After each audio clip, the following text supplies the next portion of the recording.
We've explored resets in many different nuances, but I thought now would be a good time to step back and take a look at how a reset plan might actually occur, or how it may have occurred, what it would look like.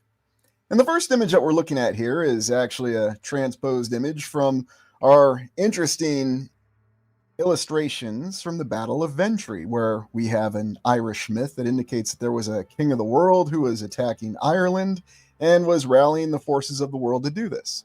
It also works really well to give an idea of what it may be with some sort of council or some sort of detached, how shall we say, non-world actors that are making policy. Now, when we talk about planning a reset, are we talking about a hard reset, or are we talking about an artificial reset? Are we talking about someone who may just simply have knowledge of cyclical events? Well, for this particular exploration, we're looking at the knowledge of the cyclical events. And we're going to assume that the individuals that planned it simply knew that there was going to be some sort of natural catastrophe of some sort, mud flood, plasma rain, some combination of other events that would completely change the physical face of the world, or the land, or whatever you want to call it. But whether it looked like this or not, how would they go about planning it? Well, there could be another consideration where these entities, these powers, this force that we call the ancient enemy, but we have many other terms for it, might actually be able to impose catastrophic events. Although, if they had that capability, they'd probably be doing it a lot more often. So, from this exploration, we're going to assume, make the speculation that they don't have that ability. So, how then would they go about making their plan? KC933, AI plans it. Yeah, maybe. One has to wonder if that is indeed the case, or at least if there's some sort of disembodied AI force that's acting out there. Well, Adam, it could just simply be the lexicon or the use of words to really get it in minds, because what we're also going to talk about in this exploration is how the population can be controlled. Now, we're not going to talk about specific organizations, because it really could be any sort of organization, but just really talking about it from an objective perspective. So going on from our little council of planning the reset here and how it might look like, what you have here on this very interesting PowerPoint slide here is acquisitions, lag time, and workarounds. This is what's called operational design.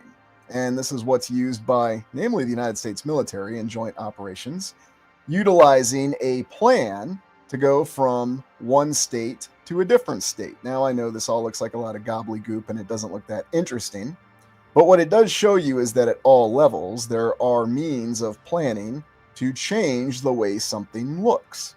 And yes, it even happens in the military at a relatively low echelon level, what they call the operational level.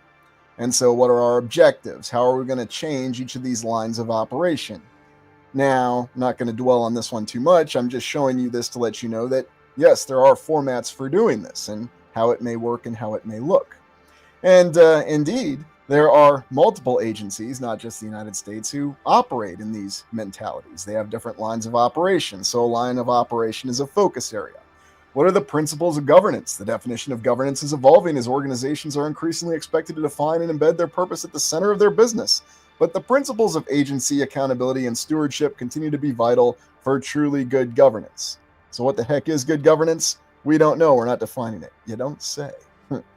But anyway, you'll see there's all kinds of plans like this that are out there at all levels. Whoops, skipped one. And it gives you the idea that perhaps somebody does have a means or a mechanism for tricking people to go into certain areas. Maybe I shouldn't use that word, but deceiving people. And indeed, that's where we get this image of the underworld. And you might remember one of the early explorations on this channel. We called it the underworld horror, where we were looking at what may happen if you had all these individuals that were deceived into going into underground areas under the auspices that that's where they would be safe. Or if you want a more common example, look at our recent reset explorations where we talked about the Fallout Vaults. The Vaults were not actually there to save the people's lives. They were actually there to test the people in various means because there were other nefarious purposes going on. So is that what this lovely Middle Age or medieval art could be representing? Yes, but it could also be representing something much more.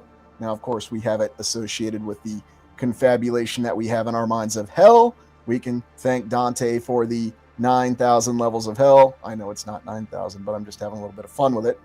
But it's interesting when you see how many ways that this evolved over time. Now, this is probably a little bit more of a easy way to look at that whole thing called operational approach. But if you think about it, this little planning council that we had, where at whatever level they operate at, they probably have conditions that they want at their end state. They have a different way of existence that's going to happen after the reset. They have new definitions. Are there going to be certain nation states? Are there going to be certain means of operating? Is there even going to be an entirely new economy? Or is there going to be a means of economy in terms of how it competes with each other? Just think about this. You have the ability after a reset to completely draw up the world to look any way that you want it to look. You can have a one nation world, or you could have a many nation world. Yes, they actually have that ability. Think about that, to really define all these things. And if they could define all these things, then what else can they define? And who is they? Again, the ancient enemy, the forces that would actually be planning this after a reset.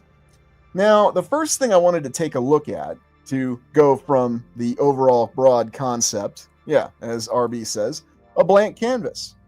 But a blank canvas from our perspective, but remember that everything that we learn and everything that we know has been imposed on us over time. Now, we're going to take a look at some what are purported to be combat photos from the Franco-Prussian War.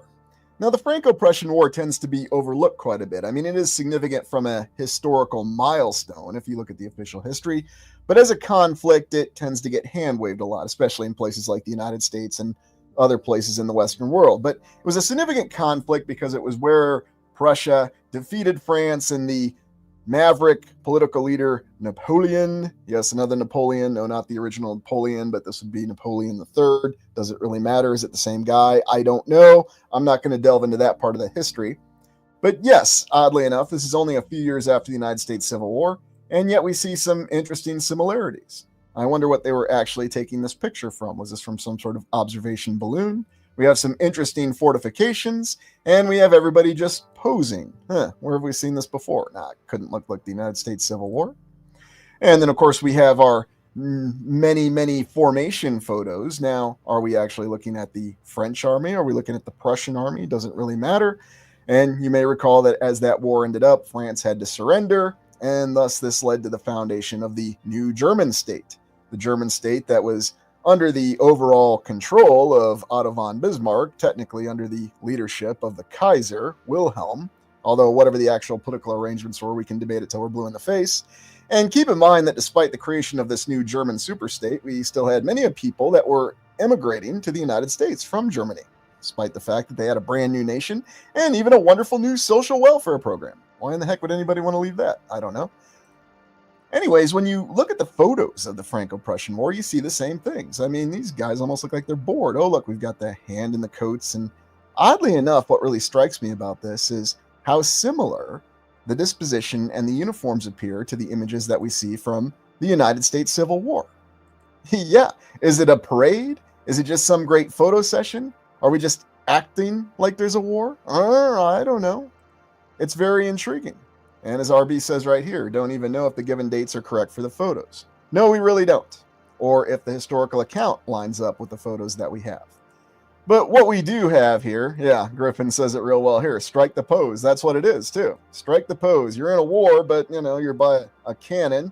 I guess this is an area here between the fortifications that you're looking out of. And really trying to study the actual campaigns of the Franco-Prussian War are quite intriguing. Some of the interesting movements of the Prussian army and the French army in defense. And if you're into that kind of thing, now maybe you're not, and that's totally fine. But this is supposed to be the Battle of Sedan here, or the Siege of Sedan. And apparently this is supposed to be showing combat.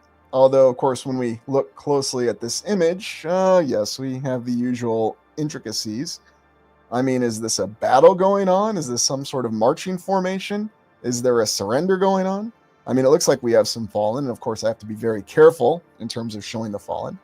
I mean, I guess from certain perspectives, we could say that this is an actual battle photograph. And so that is one more battle photograph than we have for the entire United States Civil War, which was concluded only 6 short years before this impeccable conflict. But it's intriguing that there's really not that many images at all. And of course, we've got the image here of the Prussian soldiers marching across the open field. And this was the first time that France would be occupied and forced to surrender.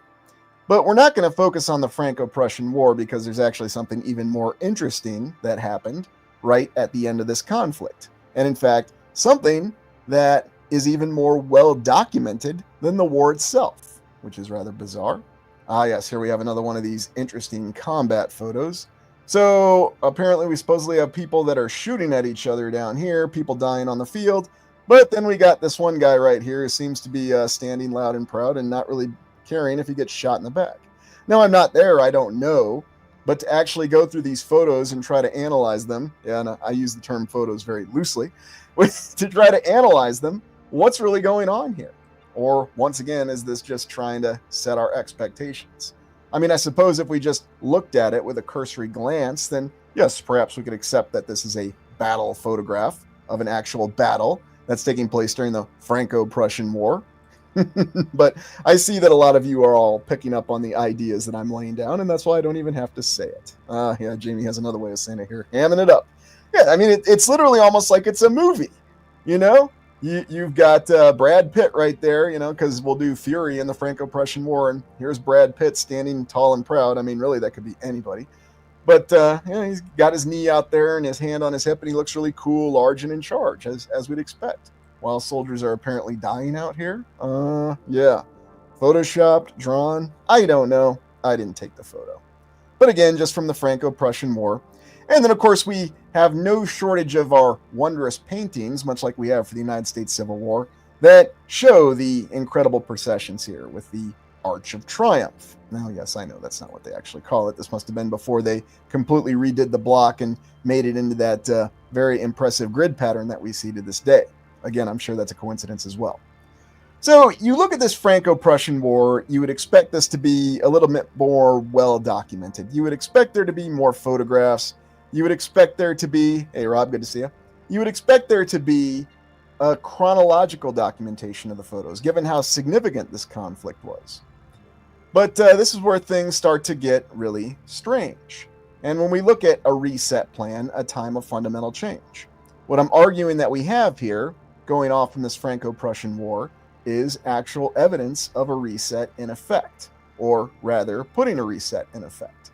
And so what is this event that I was talking about that immediately followed the Franco-Prussian War? Well, let me get this image up here, and we'll look at our next set of images. Now, you may have heard of this, you may not. Again, this is a historical event that tends not to be talked about outside of Paris very much. Hold on, let me get there on the widescreen. There we go. The Paris Commune. So in 1871, right at the tail end of the Franco-Prussian War, the men and women of Paris took over their city and created an autonomous government committed to equality for all. The Paris Commune shows that a new society created from the bottom up is possible, but that the ruling order never willingly cedes power. Well, all true statements there, I suppose. And then here's where it gets very, very interesting. The old world must come to an end! Exclamation. We want to be free! Exclamation. And France has not risen up alone.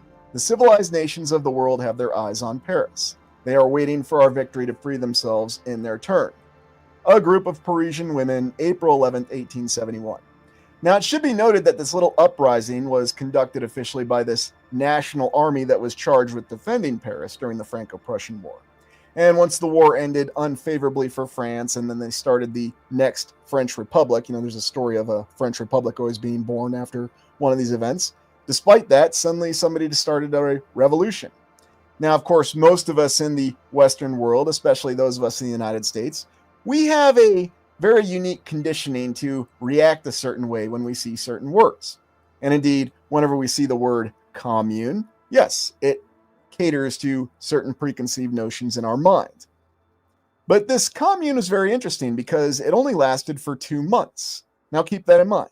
This government that just set itself up at the tail end of a vicious struggle for survival against those nasty Prussians, before they became Germans, even though Prussians were Germans, but, we don't need to really talk about that. And then all of a sudden they were constantly threatening France all the way through the first part of the 20th century. Of course, that's very much not the situation now, but that's the history. Now, you can find no shortage of maps that show you how Paris was broken down and how this Paris Commune, this ad hoc government, which managed to formulate itself, decided to defend the city. Now, we're not really going to focus so much on that. We're going to recall the good words of our fictional character, John Cabal, from the film Things to Come. And what does the, how shall we say, reset forces really think of sovereign nations? Well, he said it very directly. We do not respect sovereign nations. We do not accept sovereign nations making their own policies. And, with his cool helmet and his really nifty uniform. I'm really amazed that they still have this movie out there and you can watch it on YouTube. I mean, the lines that this character says and even the character's name, you really can't get any more on the face with it. But moving on from that, we have more images of this 2-month-long uprising by this upstart autonomous state that just created itself spontaneously in Paris and decided to impose their own government. Now, of course, because it's got commune on it, well, we know it must not have been a good government. And, if you find out that maybe you think it could have been, well, for those of us who think a certain way, recall that they said that the old world order needed to be swept away. RB, this is good. Humans are so weird. Yes, we are weird in what we'll accept and what we'll believe, RB. No arguing that point. But when you look at some of these images, you see some very interesting things. Now we're in Paris, and we have more photos of this Paris Commune uprising than we do of the Franco-Prussian War, which is very intriguing. Now, that might not be the overall case, but perhaps I should say that we have more photos that are more available of this little uprising than we do of the Franco-Prussian War. Why in the heck would that be the case? Well, keep in mind, this is 1871, 1872. And according to the official history, what's about to happen over the United States? You're about to have the Great Fire in Chicago. And let's not forget the Peshtigo Fire that occurred directly north of it at the same time, fortuitously, in Wisconsin. But you look at some of these images of this uprising, and it's very interesting. You have a fully uniformed military, which is explained in the official history because this was the National Army that was charged with defending Paris. They just decided to do an uprising and they're going to impose their own autonomous government, because I guess things like that just happen in militaries where taking and following orders are emphasized. And believe me, it's the exact same thing no matter what particular form of government your military serves. You follow orders and you carry out orders. Now, apparently we have some where military juntas, yes, I'm mispronouncing that intentionally, can rise up, or ruling forces by a 2-bit military dictatorship. But very interesting that you have this very wondrous series of structures here with all the detailed architecture that we have in it. And then you have some makeshift fortifications with some blocks out here. And then once again, so these guys seize the city. They know they're surrounded by enemy forces, which is the French army that's still loyal to the new French Republic. They're vastly outnumbered, but they've got time to not only build fortifications, but to pose for pictures. And then some flag that shows something, I'm not really sure what. Now, don't you find that just a little interesting? And again, this is something else that gets swept over in history. Now, if you're not from France, you're really not going to hear about this event too much. It's not really talked about. It's referred to by the fact that, yes, this is what led to the rise of what we consider the communist ideologies and the works of Karl Marx and so on and so forth. Karl Marx, not Papa Smurf, although they bear a striking resemblance. Hey, Robert, thank you for that. Welcome to the new members. But you look at some of these other images, and you'll see similar things. Now, this was a statue of Napoleon, apparently the original Napoleon, that was toppled, which is rather odd, because what's really intriguing about France is they seem to go back and forth in terms of how they regard Napoleon. Napoleon was our leader. He was our emperor. We highly regard him. But, then you read something else and it'll tell you, no, Napoleon was a traitor. He was trying to destroy the nation. So let's give him a cushy retirement on Elba. He didn't stay on Elba? All right, we'll give him a slightly less cushy retirement out in the middle of the South Atlantic. And that's that. And that's the end of the story. But you look at some of these images, and again, remember, this uprising only lasted for 2 months, but they still had time to take these photos. And look at how they're equipped and how they're uniformed. There's more than just a few overlaps with what we see from the Union soldiers, especially of the United States Civil War. Now, again, is that a coincidence, or what exactly is going on? Was everybody wearing the same type of uniforms and the same looking uniforms all across the nations of the land in the 1800s? What exactly is it really pointing to? And that's where things start to get very strange. Yeah, as Jamie says, too many plot holes. Too many consistencies, too many plot holes, but yet somehow it all looks the same to us. Yeah, exactly, Leo. It's always a coincidence. I mean, why would that happen? There you go, I am Kairos, tailored. So was this a posed photo? In fact, was this a contrived event, dare I say? I don't know. But it is rather odd that this is stated to be from the exact same time frame, right after the United States Civil War, only we're in France, and yet we're talking about what's supposed to be one of the foundation events for the main conflicts that were fought in and through the 20th century, or the 1900s, whatever we want to call it. Because this whole struggle between communism and capitalism, that was the main conflict of the 1900s. But then you look at some of these other images that are from this commune, or this Paris Commune uprising, and again, you'll see the exact same sort of destruction that we'll see in the great fires that hit the cities across the United States at different times, and all over the land for that fact. Now, the official history says that the French army had to come in and crush this Paris Commune, and they ended up killing many people. Accounts differ. Some say 16,000, others say 20,000. Who knows for sure? It might have been much more, especially when we consider the grueling and grim catacombs that still exist under Paris to this day. But you'll see no shortage of images like this. Structures that are just utterly demolished. Must have been turning loose those nuclear-powered cannons again that could do so many things and reduce buildings to rubble. But it is very peculiar that it's at the exact same time of the Chicago fire. Maybe it's a coincidence. But then you'll have other odd images like this, where you'll see everybody celebrating. And remember, this is a fully uniformed and fully equipped National Army of France.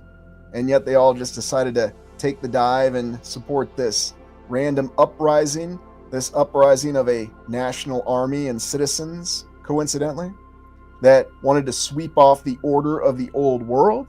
Is that what was really happening? Or is that just what we're being told happened? Yeah, there you go, RB. It was a musical. Funny you say that, too, especially when we talk about all the musicals that we have. Les Miserables, albeit set during an earlier time frame. But yeah, sure, why not? The Paris Commune, the musical. I could see it happening now. But you know they'd never do it. You know why? Because it's not a remake, which we are coming up on with this. So, moving on from this whole concept of this Paris Commune, what you have is another conflict.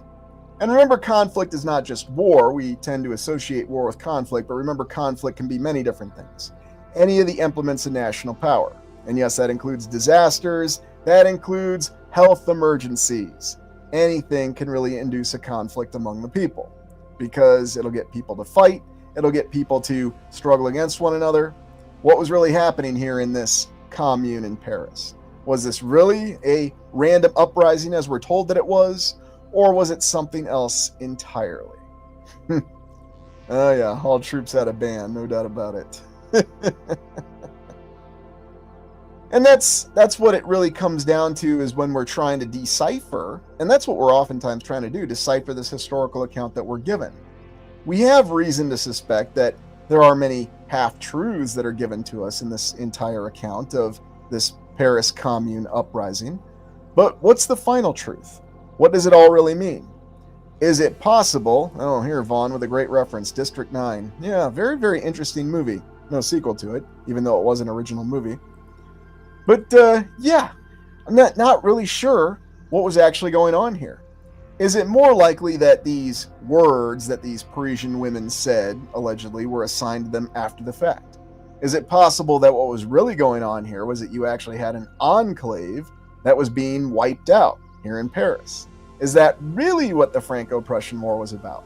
And because there were too many people that were causing trouble and, how shall we say, not doing what they were supposed to do in Paris, which, let's be honest, that's what the official history says. An autonomous state? We do not accept autonomous sovereign nations, and we do not accept autonomous sovereign individuals. Launch the attack. And you can look and see the size of the army that actually had to go into Paris and clear all this out. And destruction tenfold that we see from many of the cities that match the United States Civil War. And here you have it. And you can see that a lot of these old world structures seem to have been targeted in a way. Now these are still standing, and many of these structures are still standing in Paris to this day. And Paris is another one of those cities that you can, and if you have the means or you're there, visit, because there is a lot of old world architecture that does remain and somehow survive this. But you get the impression that there was something very different going on, that these images seem to have been posed after the fact, after this great battle was won. Although what did it really involve? Was it really two uniformed armies fighting, or was it just one uniformed army that was, how shall we say, clearing, holding, and building? Yes, I'm very, very specifically choosing those words because guess what? That's the same process that's still done to this day in what's called counterinsurgency conflict. Ah, yes. Yeah, there you go, Jamie. Pummel the evidence to dust. And again, people that are not accepting their assimilation or their indoctrination, then you've got an alternative. You either capture them all alive and then have them taken off to internment locations, asylums, or you just simply kill them on the spot. It's a lot simpler that way. And then all you have to do is get rid of the bodies. Oh, by the way, you already have these nice catacombs that are already there. So yeah, it's all very, very interesting how it links together looking at this particular event. And believe me, I'm just showing only a few of these images of this epic struggle that occurred in Paris in 1871, according to official history. But there are hundreds, if not thousands of them. And it's interesting that it is more of a well-documented event than the war that preceded it. So what, there were just photographers that were hanging around there and decided to get a bunch of pictures? Hey, the Paris Commune, we need to make sure we very well document this. And you'll see that in the comments section. People love to say, well, this event is very well documented. That's why we can trust that it's historically true. But I always find it interesting what's well documented and what's not very well documented at all. We would expect the Franco-Prussian War to be more well documented. It was a war between two major nations. It led to the foundation of the orders of the 20th century, according to official history. Not very well documented. But the Paris Commune, we've got more pictures than we know what to do with, showing destruction and devastation in an entire city that seems to have been destroyed, but was rebuilt rather quickly and rather well. Again, that same old story. So what to make of it? I'm not really sure. But I think you know exactly where I'm going with the ideas. And you'll get other odd images like this where you see this equipment that's all lined up here. Oh, these must be these wonderful cannons. Of course, you may recall that, again, according to the official history, the Germans had superior artillery, and that was a significant advantage for the Franco-Prussian War. Who had the superior artillery, though, for the actual assault on Paris? Well, looks like the army had all the superior artillery. Which army? The French National Army or the French Army of the Republic? So many different names, interchangeable names, just like we have the Grand Army of the Republic in the United States. Wasn't actually a fighting formation. It was the veterans organization that the Union Civil War veterans banded into. And they had great influence on American policies. So what's really going on? It's hard to say. Yet, oddly enough, you have your images that show the destruction of statues and a lot of defacement. And so, again, that does call into question, what are they actually defacing? What are they removing from the structures? And what are they actually changing? Yeah, great point right here. It is a strange picture. There's a lot of strange pictures when you really pull this all apart. And I think that's what really... Hey, Tanya, thank you and welcome. Hopefully I'm pronouncing your name right. I think that's the whole thing, though, that we see with this. Because when you see certain structures and statues, especially that have been destroyed like this, maybe we are looking at a very accurate picture. And maybe there was a definitive reason for why those statues had to be destroyed. Because why is it whenever we look at statues, whether they're in France, Germany, the United States, especially when we're talking about statues that are war monuments or stated to be war monuments now, they always seem to have so many different dimensions and so many different inputs into them, almost as though they're lacking a harmony. You might think back to that Soldiers and Sailors monument that we looked at in Des Moines many times. And so think about all these images that we're seeing and how this really tells us that this is where the reset plan starts.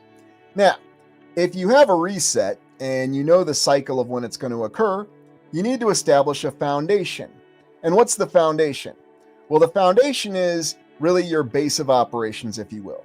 It's going to be your area that's preserved, and that's where you're going to preserve learning. That's where you're going to have control, to where you're going to be able to, how shall we say, spread out from a particular area and start your new civilization. And I'm suggesting, this is a theory, that the evidence of where the foundation was in Italy. So we're going south from Paris, France, and we're going to take a look at Italy to show the evidence of this foundation. And we have covered this in other explorations. Now, what inspired this idea for me? Why am I saying foundation now? You haven't used that terminology before. Well, it actually comes, I know this won't surprise you, from a science fiction book. Hold on, let me change that image. There we go, full screen it. So the Foundation series, written by science fiction author Isaac Asimov, it talks about a futuristic empire, the Galactic Empire, that's going to fall. And this individual on the left here, Harry Seldon, predicts that it's going to happen because he studies this interesting variation of history where you can look at history to predict the future. Yes, I'm summarizing a lot. I don't want to go into the nuances of the novel because if you really are curious about it, read the Foundation series by Isaac Asimov. No, I have not watched the Apple series, and I do not intend to watch the Apple series. If you watch it and like it, all the more power to you. I would suggest reading the books because that's what started first.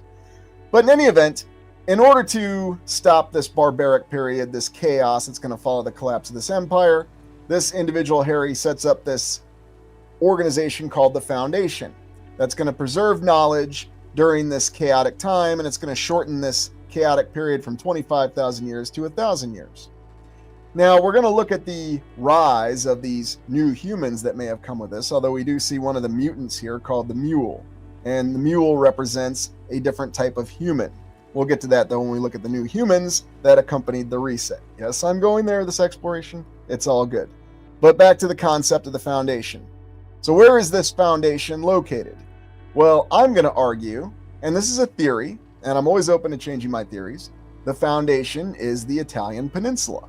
Now, it's not to say that there aren't other locations, because if you read the Foundation novels, you may recall there were multiple locations. There was contingency in case one of the foundations was destroyed.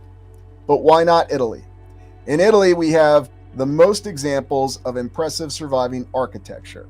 Now, the official history tells us that these very impressive churches were constructed over a period of hundreds of years or longer. You know, with the exception of St. Peter's in Rome, that only took them just over 100 years. But it's all very, very interesting when you look at this. Oh boy, the chat's just completely gone. Well, hopefully you're all still there. Give me 1 second. Okay, there we go. It's catching up. Anyways, it's just another one of those odd things. I must be onto something here because I'm seeing a major glitch with the streaming. Anyways. The reason why I wanted to talk about Italy, though, is that we've explored Italy in a couple different formats. We've looked at a couple different cities, and yet we have some of the most impressive architecture that survives there. The other interesting thing with it, let me see if I can get this working again. There we go. Just had to reload. All right, we're good. Yep, you got it. The Matrix acting up again. That's exactly right. Anyways, the Foundation being in Italy is based on all these impressive structures, but it's also based on the fact that Italy is the location of Rome. Although, yeah, it's the subject. It's been that kind of week too, hasn't it? But the thing about it is we try to associate everything with Rome, even though this very impressive and futuristic cathedral that you're looking at here in Milan was not built by the Romans. It was built long after the Romans, as is many other examples of the impressive architecture that's in Italy. Ah, yes, the Cathedral of Florence. This was originally going to be building number 1 for the channel, but I couldn't access Florence, Italy very readily given my current situation. But you look at this structure. This was started there, the architecture and the building date on this precedes the Renaissance, so you can't associate this incredible futuristic structure with the Renaissance. And this just isn't Rome. This is all over Italy. So, do you really associate these structures with the Romans? Or are the Romans really just a placeholder idea? Now, yes, a lot of people try to say the Roman Empire didn't fall. Well, maybe the idea of it didn't fall, or this concept of centralized order, but it's rather peculiar that maybe, just maybe, you have this foundation that actually is in Italy. You have these areas of learning that are preserved because they're supposed to survive during the reset. And this explains why we have so many incredible examples of architecture that exceed what we'd expect the capabilities of the official historical account of the time to tell us. Now, it gets even more strange when you think of the fact that the oldest continuously operating university in Bologna, and you may recall we explored it during the Bologna exploration in Bologna, Italy, is there, the oldest operating university. Now, if you follow on with this reset plan, then where would you actually start this? Well, in the universities, in the educational system. And RB says it's definitely a major energy point. Yeah, there's no doubt about it. It's some sort of extreme nexus. Now, why that is and what's the exact reason, we don't know for sure. But it is very intriguing that these structures and this impressive University of Bologna, which is officially the oldest operating university in the land. Now, yes, there are other educational institutions, and you can find other orders that do claim an older lineage, but yet this being the model for what we still operate with to this day with the modern university, and then all the other variations of the education system. So if you look at the very system that we were all guided into, this was the prototype for it. Or was this the prototype, or was this set up as part of this new plan of this civilization that we're going to impose after the last reset? Because suddenly you have evidence, not just the isolated monasteries, but then also these major universities, these major complexes, these compounds that somehow, some way, somebody knew was going to survive, or at least come out of the last reset relatively unscathed. And then fortuitously, they were not affected by the many conflicts that followed. Now, we are going to be doing an exploration of Italy, and we are going to be looking at a lot of these sites a lot closer, including some of these very impressive cathedrals, but not just that, but many of the other unique architecture, and we're going way beyond Rome. Yes, it will be a live stream because I would love to see your feedback on it, because there's no shortage of impressive structures that we have. Well, and then here you have it. Yeah, I mean, these locations, yeah, there's something energetic about them. And are they on ley lines? Yeah, geographical ley lines, but they're also on the ley lines that we don't see because it's a completely different map system. So it is a lot of overlapping that we have here in Italy.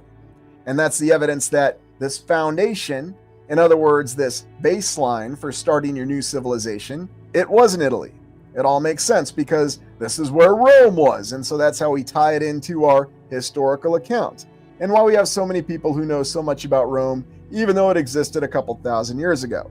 Or if you want to be generous and say the Byzantine Empire or the Eastern Roman Empire, yes, that was a lot sooner. That lasted the 1400s, although it was very different.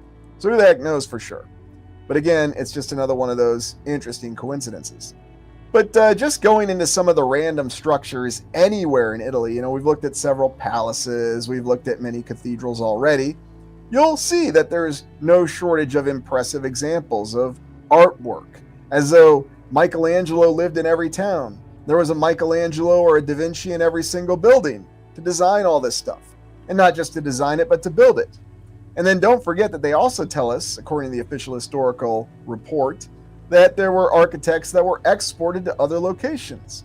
How exactly did they build that impressive Kremlin in Moscow? Well, they got their architect from Italy. That's easy to explain, because some guy decided to leave Italy and go to Russia. Yeah, okay, that makes sense, doesn't it? So, but if you think about it, while it may be a half-truth, it might be a full truth from another perspective. And that's how we actually account for all this. Hey, New West Reset, good to see you, and thanks for joining us. And so that's where we get this idea of the foundation. In other words, it's your geographical area where you're going to preserve the knowledge, or you're going to set up the knowledge for your baseline to start your new civilization. And that's how we explain all these impressive remnants that we have in Italy. And in fact, you can even say, yes, Rome was the heart of this great civilization that took all the Mediterranean. It might have been much more extensive, but who knows? But of course, we're going to tell people to think of it as Rome. And yet, why is it we have all these positive inclinations of Rome? That's what's really intriguing about it. Well, they were very civilized, but they had slavery, so they were evil. They were terrible. Nobody decided to pull a Spartacus, except, of course, for Spartacus himself. So we can explain this forced labor. That's how they achieved all these architectural impossibilities, despite not having one iota of industrialization. Exactly. So moving on from the foundation, let's take a look at the new type of humans. Because if you're going to get away with doing a reset, you may as well change the entire human themselves, right? You may as well change the entire people that you're dealing with. Because something that we come across in these explorations, and some unfortunate and disturbing possibility, why do you have to deal with the same kind of people when you can change them and make them a little bit more, how shall we say, amendable? Hey, Hank, thank you very much. I appreciate that.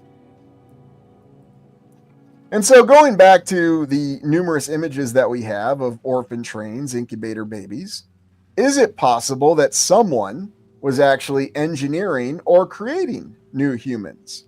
And why would they do that? Now, I haven't really breached this topic much. We've alluded to it a couple times. We've explored the concept, but here I'm actually throwing down an entire theory that what we have here is these incubator babies that we have that are showcased rather bizarrely in Coney Island, although they were showcased in many other locations, Coney Island being the most well-known, and who knows wherever else was lost in the records, that what you have here are these humans that are the new generation that have been designed to be different than the older generation. Because if we look at different legends and different accounts, we'll find that the human type has changed. Now, I'm not going to show some of the more obvious examples, but if you look at the medieval art, or the art purported to be from the Middle Ages, you'll see that there's no shortage of large humans and small humans. Now, of course, you could say, well, we have an adult female and perhaps a younger lady here who might only be 12 or 13. Yeah, it's possible. But you can find plenty of other images where this difference is a lot more pronounced. And the actual height difference is very pronounced. Now, is it just allegorical? Yes, I will concede it could be. But there's too many images and there's too many allusions to the fact that there were different types of humans in the past. So, again, make of it what you will. And no, we're not talking about the rather very benign differences that we have, because actually we still see greater differences when we look in certain places. So is it possible that the actual human physical form was changed? Now, you see some other images from the Middle Ages, and you have some very bizarre things. You've got mythological and legendary accounts of human beings that were almost demi-humans. They were actually a mix, or who knows what was really going on, some sort of, dare we say, hybrid of a species that was being created? Or was it really a hybrid, or was it a unique species? Who knows for sure? But there's all kinds of hints and clues that indicate there was really something very strange going on in the distant past. Yeah, as Queen Peachy Keen says here, a missing link. There's always a missing link. And it really gets tedious after a while, that's for sure, because, yeah, there's a missing link here, there's a missing link there. Why is it we don't have anything? Jamie, Dante from Devil May Cry. Yeah, no doubt about it. You know, and it comes up many different times and in many different formats, and that's what makes it so very interesting. But why would someone want to change the actual human from the past? Well, there's all kinds of, I'll just say this out loud, sinister plans that are written by people that were informed are somewhat crazy, but for some reason we still have their writings available. I'm not sure why. And they constantly talk about how the best way to rule people would be to create an entire group of people who are easier to rule. Now, if you ever look at the original film Blade Runner, that was written by a famous science fiction author. His name was Phil. We won't say anything more about his name. You'll find that there was an example where they produced humans that they called replicants. Now, they were actually robots, but when you watch the film Blade Runner, you'll see that the Tyrell Corporation's logo was more human than human. In fact, the CEO even says it himself, Eldon Tyrell. More human than human, that's what we shoot for. Now, if you think about that, now, yeah, it's a science fiction movie, but remember, science fiction has its roots in history and was inspired by something. Why in the heck would you want something that's more human than human? What's that really mean? Now, if you actually go through the films and look at what these replicants have, well, these replicants have enhanced capabilities. They have enhanced physical capabilities. They are stronger than human beings, and they're at least as intelligent as the genetic engineers, the geniuses that created them. That's what we understand. But what if someone was trying to create a group of humans that had a lower capability, a shorter lifespan, the reduced attention span, the ability or the adherence to being obedient, and the adherence to authority? Then all of a sudden, and here, great comment right here, a control issue. So suddenly you remove that control issue from this new group of humans. This is going to be your population now for your new civilization. They're not going to have enhanced physical and mental capabilities. They're going to be more obedient. They're going to be easier to control, easier to influence. And the Sky Sage says it right here, alter genetics. Because that's the whole point, to have these new type of humans. Suddenly you don't have this threat to your power base anymore. Or maybe they're not even ever a threat to your power base, they're just simply more manageable. It could just really be for that reason alone. Now, yes, you know how I like to throw rocks at the new Battlestar Galactica series now and then. What I always found fascinating about it was we had all this plot development about the Final Five Cylons, the androids that were practically human. Although it should be noted that that idea was actually featured in Galactica 1980, the Forgotten Revival series, but we won't talk about that. But I always found it interesting how they never really specified what the difference was between the Cylons and the humans. I don't know, maybe Ronald D. Moore just didn't know, or he just didn't care to answer it. I mean, Starbuck disappeared and vanished in the wind, just like Luke Skywalker did in The Last Jedi. So somebody made it cool before he did it. But you go back and if you read Isaac Asimov's original novels, namely Foundation and Empire, and focus on the character of the mule. The mule being a genetic anomaly that actually threatens the plans of this Harry Seldon, because he couldn't predict this genetic anomaly. And what you realize is that the mule, while not necessarily a protagonist or a heroic character in the story, it actually is an antagonist. It represents the possibility of something that's not happening according to plan. In other words, the mule is not representative of this degraded capability of humans that we have. It represents an abnormality. In other words, it does become a threat to the very plan itself. Now, if something like that were to happen, if there was someone or something like that, then what does it really matter? Yes, you're all referencing that other great work, A Scanner Darkly, again, by that same author whose name is Phil, and the rest of the name shall be unmentioned, but you know who it is, so. Oh, yeah, and then, yeah, RB says it right there. In a manner of speaking, that is absolute truth right there. But is it a physical reality? Is it an ethereal reality? Is it a spiritual reality? I don't know for sure. Jamie, the angry donkey-headed, yeah, and that comes up a lot. And why is that image associated with that? Those are the kinds of questions that we have to ask because it comes up a lot. So what does it really come down to with the new type of human?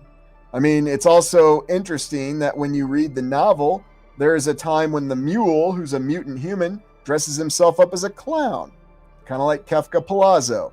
Why do we have all these references of clowns suddenly being very threatening?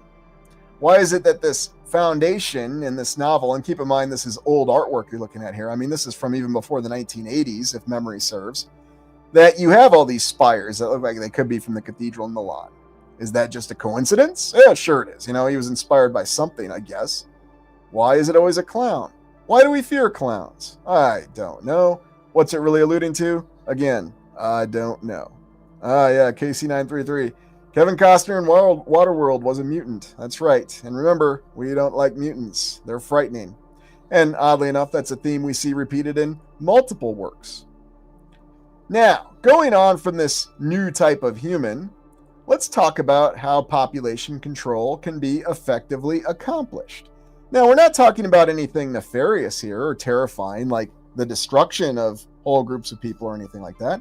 We're just talking about how population control could be achieved and how it could very easily be achieved without even anything remotely threatening. And I haven't really talked about this much before. I have explored it a few times, but what I'm going to talk about is from a more positive perspective. In other words, controlling the population from a positive perception. Now, all of us, what we want to do, hold on, let me go to the better image. There we go. Take the full screen. What you'll see that comes up a lot is everybody wants to fit in. And is there a manual, if you will, that'll help you fit into this civilization? Well, I've talked about this before a few times, and now I'm going to talk about it here. The 48 Laws of Power, written by Robert Greene. And, Robert says it, yes, by dividing the people. But how do you divide the people?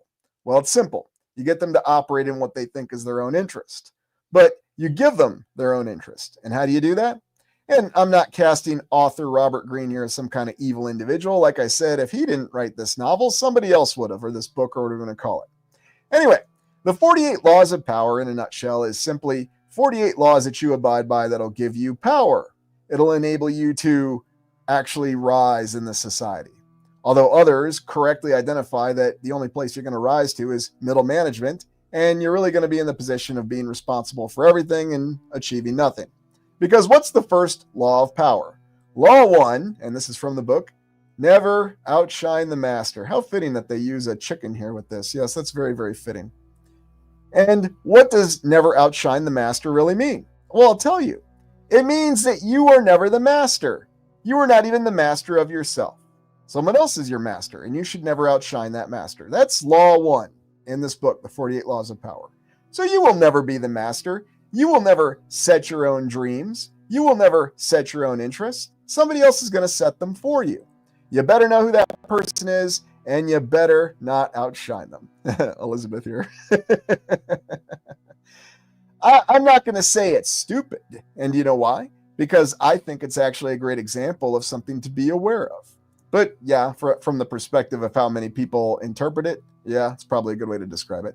Hey, thank you, New West Reset. I appreciate that, and welcome to the new members.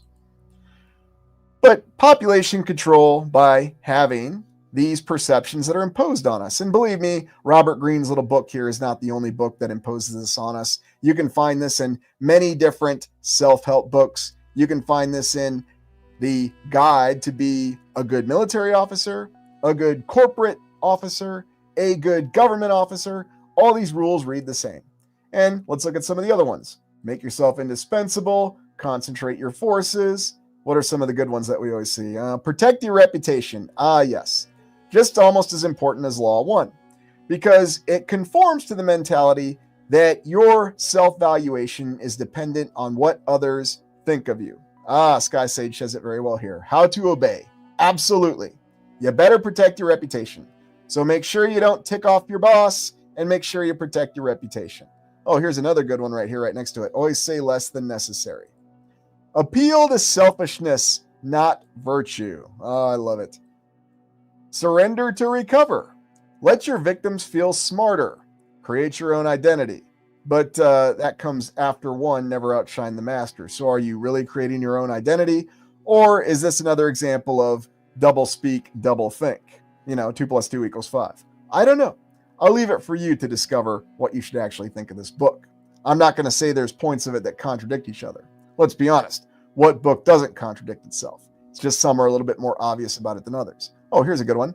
Court attention at all costs.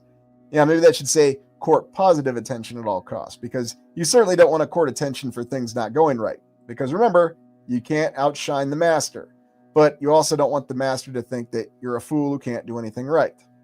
Know your opponents. Crush your enemy totally. Be a masterful courtier. Oh, yes. Play politics, in other words. Despise the free lunch. So you can look at all these rules. Oh, here's another good one. Act like a king to become one. But remember, don't act like a king and outshine the master, because remember, there's a master. So only act like a king when you're talking about your peers. And when you really step back and you look at that, you suddenly see the nefarious mentality of the 48 Laws of Power. And like I said, it just summarizes everything that we have so well and so effectively. All these different how-to novels, the Army Officer's Guide from any nation, it all reads the same way. That you should all abide by these rules. Now, you don't have to, but if you want to succeed in this civilization, this is the way to do it. These are the 48 Laws to Power. Now, here's something else, a little saying from the film Fight Club, and this is actually a 1990s film, believe it or not, and an interesting one at that. And one thing of the reason I want to look at Fight Club is because here you have it.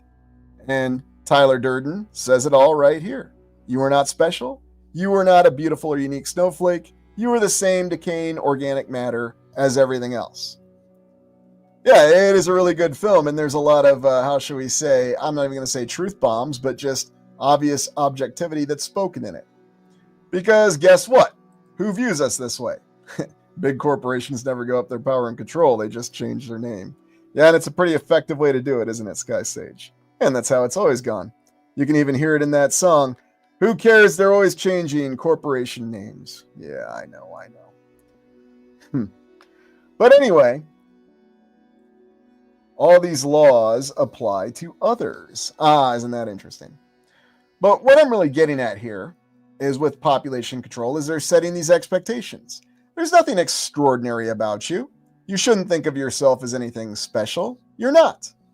So it doesn't really matter. Yeah, there you go, Adam Bomb. Number 1 rule of Fight Club. Number 2 rule, just to make sure that everybody does it, right? Because we all know that when you tell someone not to talk about something, they're going to talk about it. Just like whenever somebody says something's secret, it's not going to be secret, right? Dallas, I never read Fight Club, but I did read Choke. Yeah, they're very interesting works. And if you read Fight Club, it comes across very differently than the film did. So, yeah, you're special if you think you're special, absolutely. And don't let anyone tell you otherwise. But it's really that simple because it's about controlling the population. So moving on from that, let's talk about intelligence quotient. Yes, that IQ test, because everybody is going to be categorized by who is exceptionally gifted and who is mentally inadequate. Oh, funny they use that terminology, mentally inadequate. And of course, most people, according to this IQ test, fall in this range between 85 and 115, the vast majority of the population. Does anyone else feel like their IQ is not one specific number, but rather a range of numbers here? Well, I don't know. I mean, is this an actual test, or is this something that's just imposed upon us? Is this something that came as a result of this new civilization that we have? I don't know. Yes. I know, Michael. You're right. But anyways, think about how much this affects the way we view ourselves. You took an IQ test. We have a number that we associate with you, and that number shall be your identity for the rest of your life. Now, you can take another IQ test. Maybe you'll do better on it. But yeah, it's rather interesting. And one of the explorations I have scheduled here pretty soon is how do we actually identify these people that were gifted? Here, Heidi, who made up the test? Very good question. Who made up the original test? That will be one of the questions we try to answer, because it is a good one. Now, you have everybody, they take their test, and let's just say I took the test and I scored an 87 on it. Okay, I guess I'm kind of average, but, I'm a little bit below average because it says that. I wish I were above average. And suddenly, because there's a test with a number associated with it, and that number's in my mind for the rest of my life, that's where I'm going to park myself. And in fact, that's where other people are going to park you. Now, granted, we don't have the number tattooed across our foreheads, although what difference does it make if that's what we're thinking of ourselves? Because if you think about it, the best way to control a population is to control how people think of themselves. And this is where it all starts. We have this intelligence test that applies to everybody. Everybody takes it, and this is how you're going to look at yourself for the rest of your life. That's the real intention behind it. It doesn't have anything to do with what other people perceive you as, because remember, that's what the 48 laws of power are for. Now, something else that we impose upon this, if somebody does foolishly think they're highly intelligent, and yes, I say that directly, foolishly thinks that, you're not going to be happy if you're highly intelligent. Highly intelligent people have more expectations, and they tend to reflect. And you're not supposed to reflect inward. You're not supposed to go on journeys of self-discovery. Oh, no. That's going to make you unhappy. And you might have noticed that in recent years especially, although this has always been with us to some extent, it's just gotten a lot more obvious. And you can certainly watch a YouTube video. I think you know what I'm talking about. It's a certain graphics channel where they talk about why people who are intelligent are miserable because they reflect inwardly. And that's why even if you are an intelligent person, you should loathe yourself, because ultimately your success or failure in life depends on what other people think of you. It doesn't matter how intelligent you may or may not be. It only matters what other people think of you. And so once again, you are controlling the population. by controlling how people view themselves. It's very effective. It works very well. And we can even take this little quote from Charles Bukowski, and yeah, look up that guy. He's a very interesting individual. The problem with the world is that the intelligent people are full of doubts, while the stupid ones are full of confidence. I don't do a very good Charles Bukowski, but just looking at him, it kind of sounds like he'd sound like. There's plenty of videos with this guy. Very interesting character, and yet seemed to be very dysfunctional. And oddly enough, that seemed to be what was presented to us very directly. But whatever the case with him, you can think about this. Intelligent people are full of doubt. And are stupid ones full of confidence, or is that just what we say? Or does it really matter what someone else thinks of you? You either have confidence or you don't. Or as Captain Kirk said, you either believe in yourself or you don't. It doesn't really matter where you are on that intelligence score. And it doesn't matter whether you read the 48 Laws of Power or not. That's truth.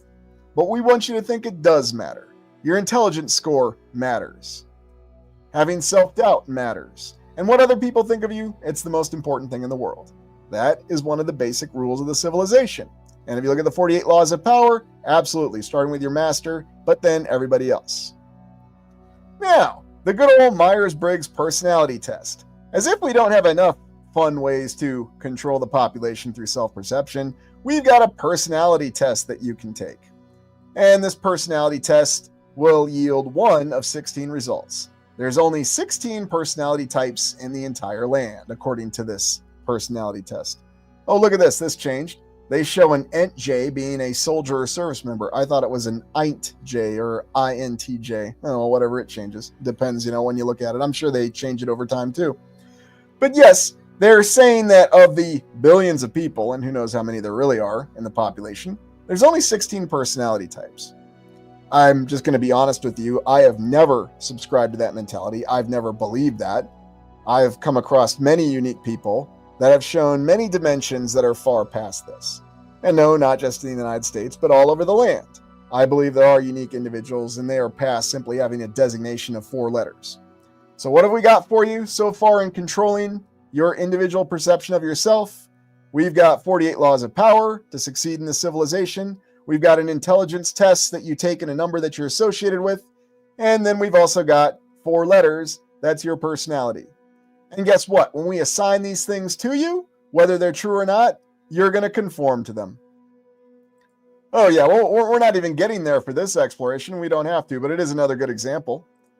Because if you think about this, how many people fall into these categories of intelligence and a personality type?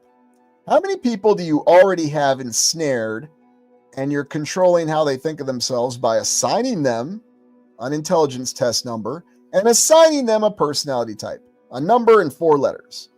How many people will that take care of who will think and act a particular way for not just today, but the rest of their lives? Now, also going back to if we have human beings that have been, how shall we say, altered to be more obedient, to capitulate to authority more, then how much more powerful does this become? Suddenly this gets very disturbing. Now, where does that fit into fast food chains? Well, this is just simply the old carrot and stick mentality right here. Because if you look at the fortuitous rise of fast food, and oddly enough, it was a relatively decent movie, The Founder, where they depicted the foundation of McDonald's, which is the foundation of founding of fast food chains, with Michael Keaton, of all people, portraying Ray Kroc. Ray Kroc, interestingly enough, from Illinois. A lot of interesting people come from Illinois. Yeah. To include a guy by the name of John Carter. Now, that's not his final name, but yeah, John Carter was from near Chicago. And he adopted a different name, Charlton Heston. Yeah, a lot of interesting people from Chicago. But beyond that, the whole point of fast food, to offer you a simple, quick, and easy meal. That's the whole point behind fast food. Now, you might be thinking, okay, well, what's so bad about that? I've heard you talk about chicken wings. I know you got some fast food proclivities, Lucius Aurelian. Yeah, we all do, especially, if we grew up in the United States, but really anywhere in the land, because guess what? It's worldwide. But the whole point behind it is to make things convenient. That's the whole point behind it. We're going to make things very convenient. And that's the whole point behind fast food. And, you can watch that movie, The Founder. You can read about the story of Ray Kroc, and you can think that, yes, there were a couple of guys, the McDonald's brothers, that came up with this revolutionary service system to rapidly provide customers food in a very short amount of time after ordering it. And suddenly it was franchised into this worldwide fast food empire. And then there were other ones that followed the model and away. By the way, I think you recall during our 1980s explorations, I missed Classic Pizza Hut when it was a sit-down dining facility. But that's okay. It just followed the McDonald's model, right? But think about that. Think about how associating numbers, letters, and now making life easier for people. Because we all have to eat, right? Now, are we willing to eat anything if it tastes good?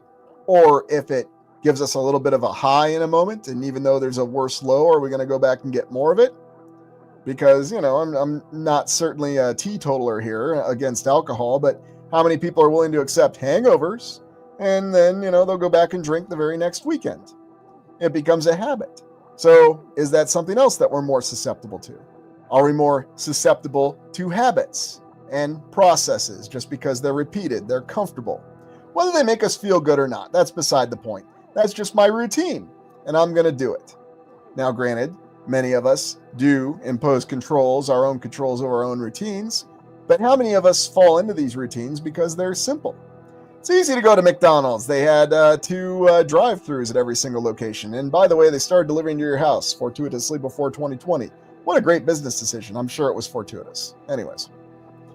Also, let's talk about the media. Oh, yeah. Because everybody's got to be informed.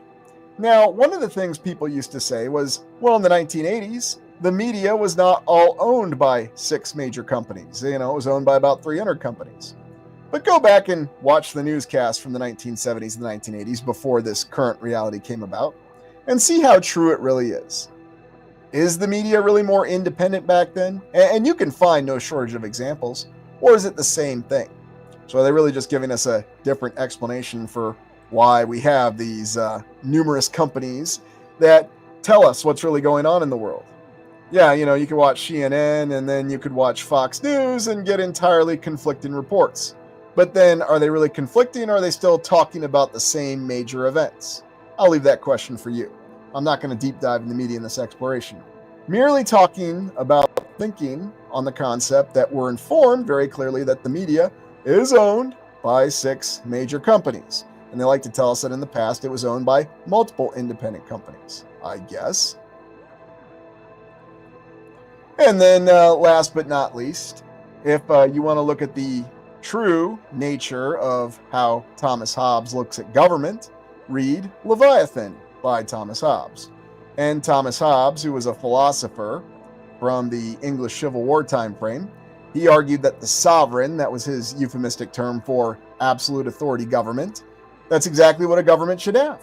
A government should have the authority to do whatever it needs to do to maintain control of the population. And even if a government operates outside of the bounds of its authority, the population has no authority to remove that government. Now, that's what Thomas Hobbes is saying. I'm not saying that's what current governments are saying or anything like that. You can come to whatever conclusions you want to. But I strongly suggest reading Leviathan because you'll find some interesting, how shall we say, Orwellian references in it long before George Orwell ever thought of writing 1984. Although who knows, maybe they were written at the same time. I'm not really sure. But yeah, Leviathan, Thomas Hobbes. A little bit of a disturbing blueprint, if you will. And then finally, I'm just going to reference this because this is just completely random, and sometimes I like to be random. Yes, we have another remake, but it's a sequel. It's The Naked Gun. We're bringing back Frank Drebin, but it's his son, so it's going to be different. When I saw the trailer for this, I just couldn't believe it. I thought it was a joke. I thought it wasn't serious, but yeah, apparently Liam Neeson, thanks to Seth MacFarlane, is going to reprise this. Who in the heck was actually asking for this? Do you know anybody who was constantly talking about, boy, I wish they would do Naked Gun again? I mean, we all remember Leslie Nielsen and the 3 very simple movies. And remember, these movies were parodies. So now we're remaking parodies too? Oh, heck yeah. But it's not a remake, it's a sequel. Not that it matters. Yeah, I'm with you, New West Reset. No one asked for this. I just saw this trailer and I thought, man, this just completely conforms to everything that we've had. And yes, this is another way of controlling the population. I'm sure there's nothing nefarious behind it, you know? Yeah, Jamie says it very well right here. But that's what it all comes down to. So, yes, you've got more of your remakes, and, you know, before too long, maybe they'll be remaking other beloved science fiction franchises. And, you know, for the characters and the actors that are still with us, maybe they'll be pressing them back into service to do self-humiliation rituals. I don't know. I'm not suggesting that's what's happening, you know, and I'm sure Liam Neeson is going to do a good job. I mean, he did a great job when he brought back Colonel Hannibal Smith, didn't he? Yeah, who remembers that A-Team remake? I sure don't, and I don't want to. But that's what we got. So expectations, down, down, and down. Now, going back to the final component of this, what we see with this whole reset plan is the same mentality of conflict, assimilation, indoctrination. I know you're probably going to say, oh, really? And you always go back to this. Why do you go back to this? Because it's the same pattern. It doesn't really change. It doesn't have to change because it's very effective. Now, if you add into the fact that you have this population that's been conditioned, that's been, dare I say, created to have these adherences to authority, then suddenly it's very, very effective. Was this just a city fire? This is actually the Union Stockyard. This is Chicago from 1934. Yeah, the stockyards are very, very interesting. And this one went up in smoke too in 1934, during the Great Depression, no less. So I don't know what was going on there. But then, you know, we also have the monuments to the Great Fire. I guess I'll say that this is a nicer monument, you know, again, commemorating the powerful Greek deities in the United States from the 1800s, I guess, you know, and those pantheon of Greek deities. I will say it's nicer than some of those monuments they have to the famine, but, you know, just, again, personal impression. What the heck does it actually have to do with it? What's with the dragon or snake creature down here? I don't know. Is it possible, again, that this monument was altered or modified? Maybe, or maybe it wasn't. I don't know. Got to do that boots on the ground in Chicago here pretty soon. Oh, look, look, look. I think I see our famous cartouche up here. Yep, can't go without seeing that. That cartouche that's everywhere. But you see other places such as Boston, and you know, whether this was an area fire, a wildfire, a city fire, or whatever, it's all the same thing. Whether it's a war, or whether it's a disaster, or a health scare, it's all the same thing. Conflict, assimilation, indoctrination. Oh, let me catch that. Missed that one right there. Well, thank you. I really appreciate that. I have looked into Scranton a couple times. That's a very interesting area, especially that little electric city there that they've got. Very, very, very interesting. So thank you for that. I appreciate that. Ancient Photoshop. Yeah, who knows for sure what exactly is going on with the images. Oh, I like this win. The cartouche is a light bulb. May well be, or it could represent something else. And some of them clearly have emblems that were removed, and some may have always been smooth. So, Sky Sage, I want to be a rock star, an actor, know a ball player, and make millions. Yeah, exactly. And then that seems to be what constantly gets pushed on us every single day. Grant had nukes, that's about true. But, you know, if you go back and you look at how they try to explain what was going on historically, the cyclonic storm that was going on, yes, one of these bizarre cyclonic storms. Now, we're no stranger to the Santa Ana winds over in California. Let me make sure you can see this. But they try to explain both the Peshtigo fire that happened up here and the Chicago fire that happened on the exact same day as a result of this very interesting storm. Unseasonable 80-degree temperatures. Oh, yeah, there's been a couple Octobers where it's gotten really warm. Gee, that's kind of funny. You know, I thought high temperatures were something very recent, not from the 1800s, but I'm not going to further question that. You know, if they said it was warm, then it was warm then. But, you know, where were all the newscasters to tell us about all the difficulties with the changing weather? But apparently that's what's to be blamed for these massive fires that occurred in Peshtigo and Chicago. It wasn't a cow kicking anything, but, you know, if a cow kicked something or it was a comet or whatever, you had these fires. And then you had these winds that fan these flames, apparently. Yeah, yep. So again, it's the same kind of explanations. Or maybe it's a pigeon dropping a cigarette butt on a building like Tomlinson Hall. I can never get enough of that one. This is very interesting here, though, because I just randomly saw this apparent Chicago fire monument that's really, really odd. That looks like one of those spires that we saw in Milan. What the heck is going on here? is this ball, the sphere, just floating above it? Doesn't look connected. I mean, I know it's just a drawing, but very, very odd, strange. And so you suddenly go back and you look at all this, and you see what all of these actually mean and what they could really be alluding to. You see the fact that this reset plan has a lot of different indications and a lot of different possibilities for how it could have been done from start to finish. Oh, there you go, Jamie. No, it was a smoking a church warden's pipe. Oh, yeah, at least you forget about that one too. But I think when we look at all these different examples, these conflicts, these cities, everything that happened purported to be from the 1800s, we have a lot of evidence that there was a very clear and defined reset plan. We still see this reset plan that's still happening on a much smaller level today. And it's the same process. It hasn't changed. That's a good one. Yeah, it looks like the Empire State Building. I hadn't thought about that. That's a good call out there. But it hasn't changed. It's the same process. Now, do we even have decisive conflicts anymore? I could argue that we don't. I mean, really, we haven't had decisive conflicts since, I don't know, sissy. I don't know. Let's take a look. I mean, again, it is just a drawing. But who's to know, who's to say? I just found it very interesting because the top part of it looked like some kind of spire or more advanced technology, but maybe I'm just seeing things. I don't know. What is that G associated with? Maybe it's associated with the really cool character Sultan Grease from the Mission Earth series, written by L. Ron Hubbard. Yes, I went there. Or was it really written by L. Ron Hubbard, or was it written by somebody else? I don't know. But you look at these processes that repeat. You see them over and over again in history. And you still see them presently. Whatever conflict we want to associate with, then that's the conflict that we're going to associate with. And we see the same process that continues to this day. Anyways, I hope that this live stream really laid out exactly how this process looks and gives you the idea that there really is a process. Now, I will always caveat by saying it could all just be an incredible coincidence, or we could just be on a much smaller timeline than we know. You know, what's the timeline on resets? Do they occur every 30,000 years? Do they occur every 30 years? Do they recur every 12 hours? Like the film, the film I won't mention, but the one I talked about earlier this week.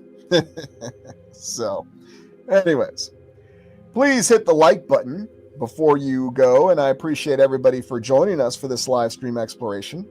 We are going to follow up by exploring the foundation, looking at some places of Italy that we haven't really explored. You're going to find out that there's actually a lot more to the Leaning Tower of Pisa than the Leaning Tower of Pisa. Do you believe there's a way to prevent the reset? Yes, but it depends what kind of reset we're talking about. That's a very complicated answer because we do have different kinds of resets. So, anyways.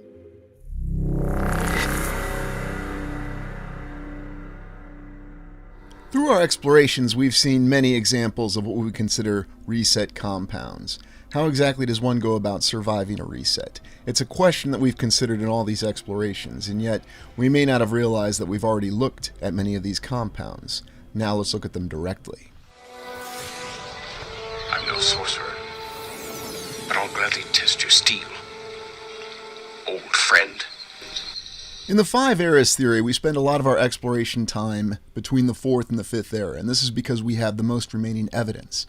We have to consider that the Fourth Era, or the civilization that preceded ours that we call Tartaria on this channel, had advance warning of the pending collapse of their civilization and their society.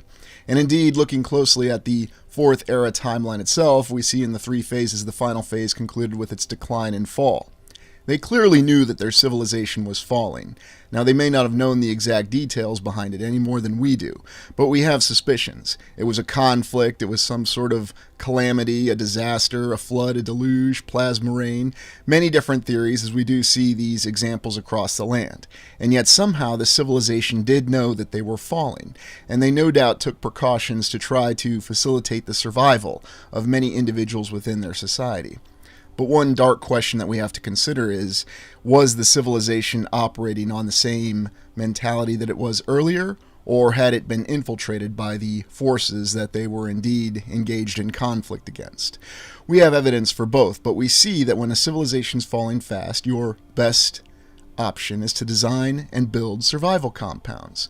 And even though we're looking at a state hospital, we see that this state hospital has a powerhouse, a bakery, a warehouse, a laundry, a carpenter shop, and what they considered an occupational therapy building, but is no doubt some sort of workshop that was repurposed. So consider this. While this may be what we see as a hospital, it had all the details needed for a survival compound, a compound that is off the grid, has the capability to sustain human beings, has the ability to generate its own power, has the ability to provide food and sustenance, and yet live off the grid. Now, we don't know exactly what details they were facing with the disaster. It's clear they were aware that their society was about to collapse and they were going to be cut off. And as we've seen in a lot of post-apocalyptic literature, we see that having these compounds, such as the compound in Mad Max 2 or the Road Warrior, as it's known as in the United States, we find many examples of what these compounds are. Elaborate structures that took a lot of effort. Some were clearly built better than others. Now we know what many of these structures would become once the Fifth Era civilization arose.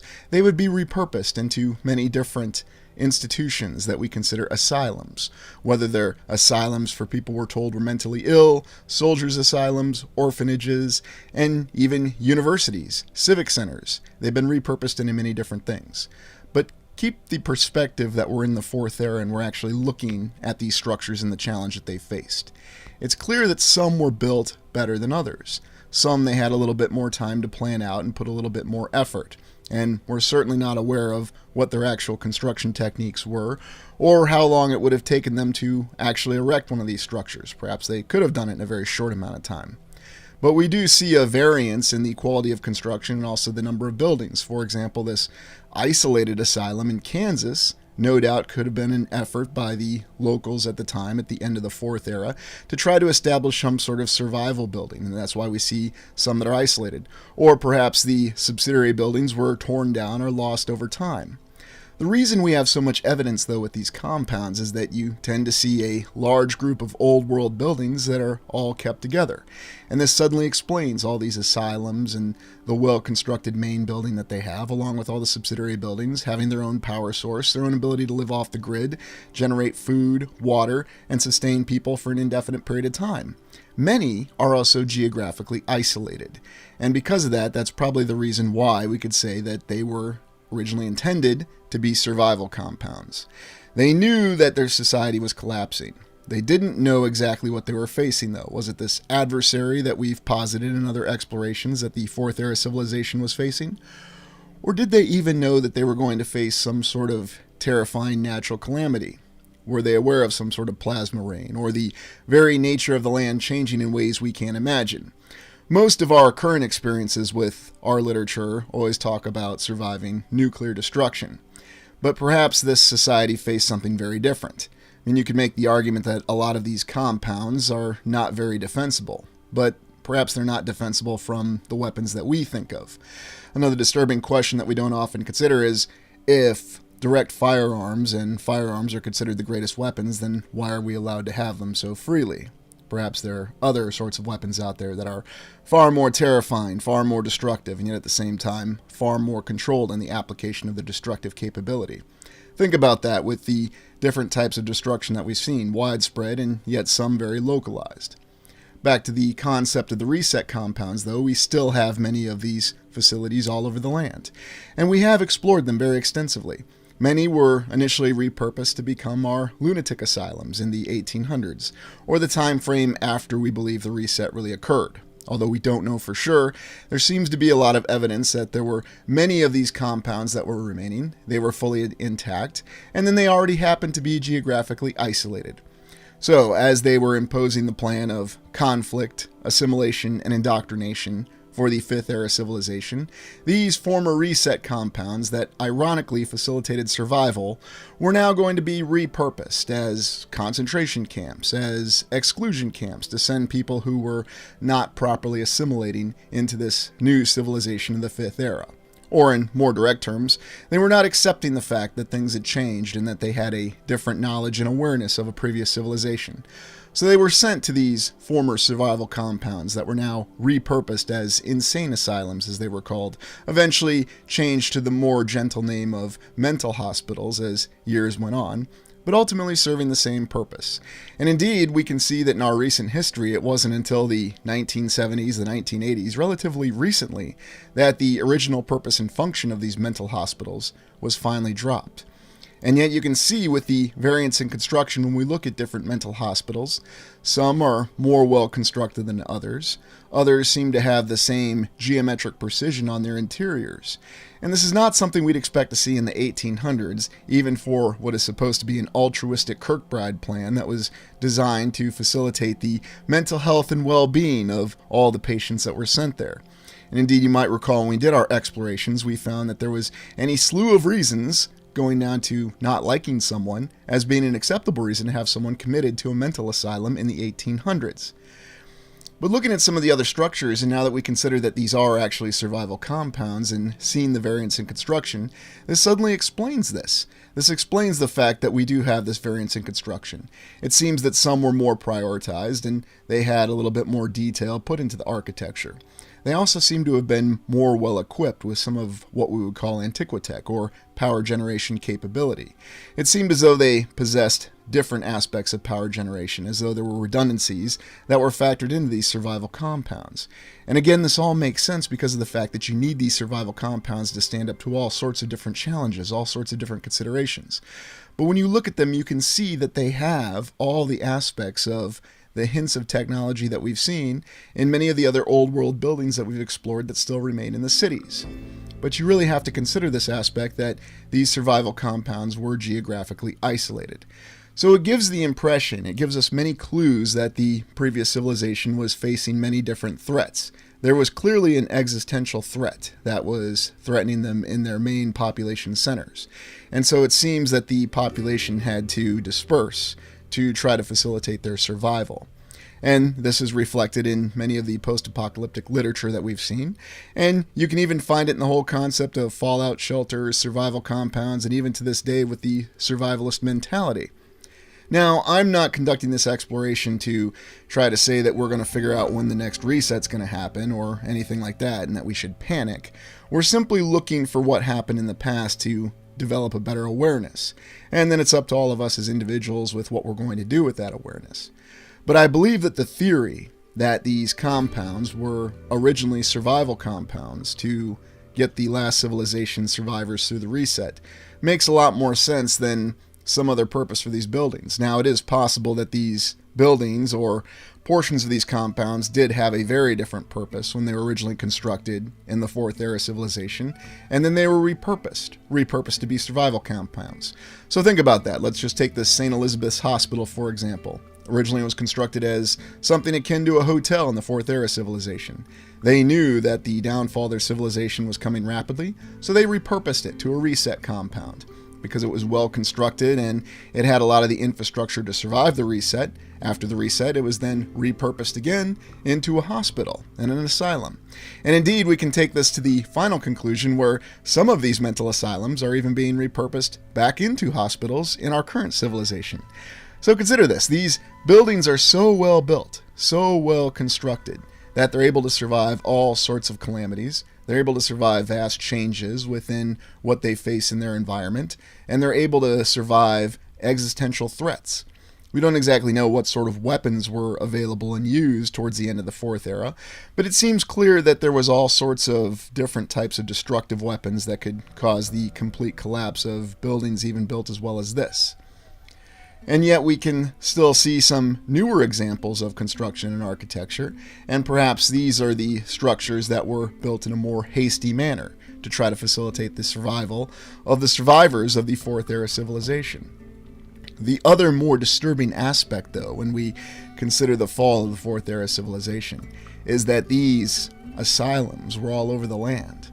Every single major continent has some form of asylum or some form of large compound. A compound typically being built around a large main administration building. And indeed, when you look at asylums in the United States or across the land, you'll always notice that they seem to have an old main building. Many universities and old colleges have the old main building. It's the central building on the compound. It's the main administration building. Or perhaps it was originally the command center for the survival compound. It's going to be your best constructed building. It's going to be your most defensible building. Now you may be thinking, okay, but not from the firearms perspective. But as I said, perhaps they had entirely different considerations than firearms. If they had some sort of sound-based technology, if there was some reason to establish a standoff in the terrain or be isolated, we have to think along those lines. Now, again, it's all theories, could be completely incorrect about this. But it is rather strange that we have so many of these compounds that are very definitive old world buildings. And it's not just the main building, but many of the supporting buildings are also old world buildings. That we have examples of the fact that these are true survival compounds, and that's the way they were originally intended. And indeed, many seem to have been built from the ground up, the very start, to be survival compounds.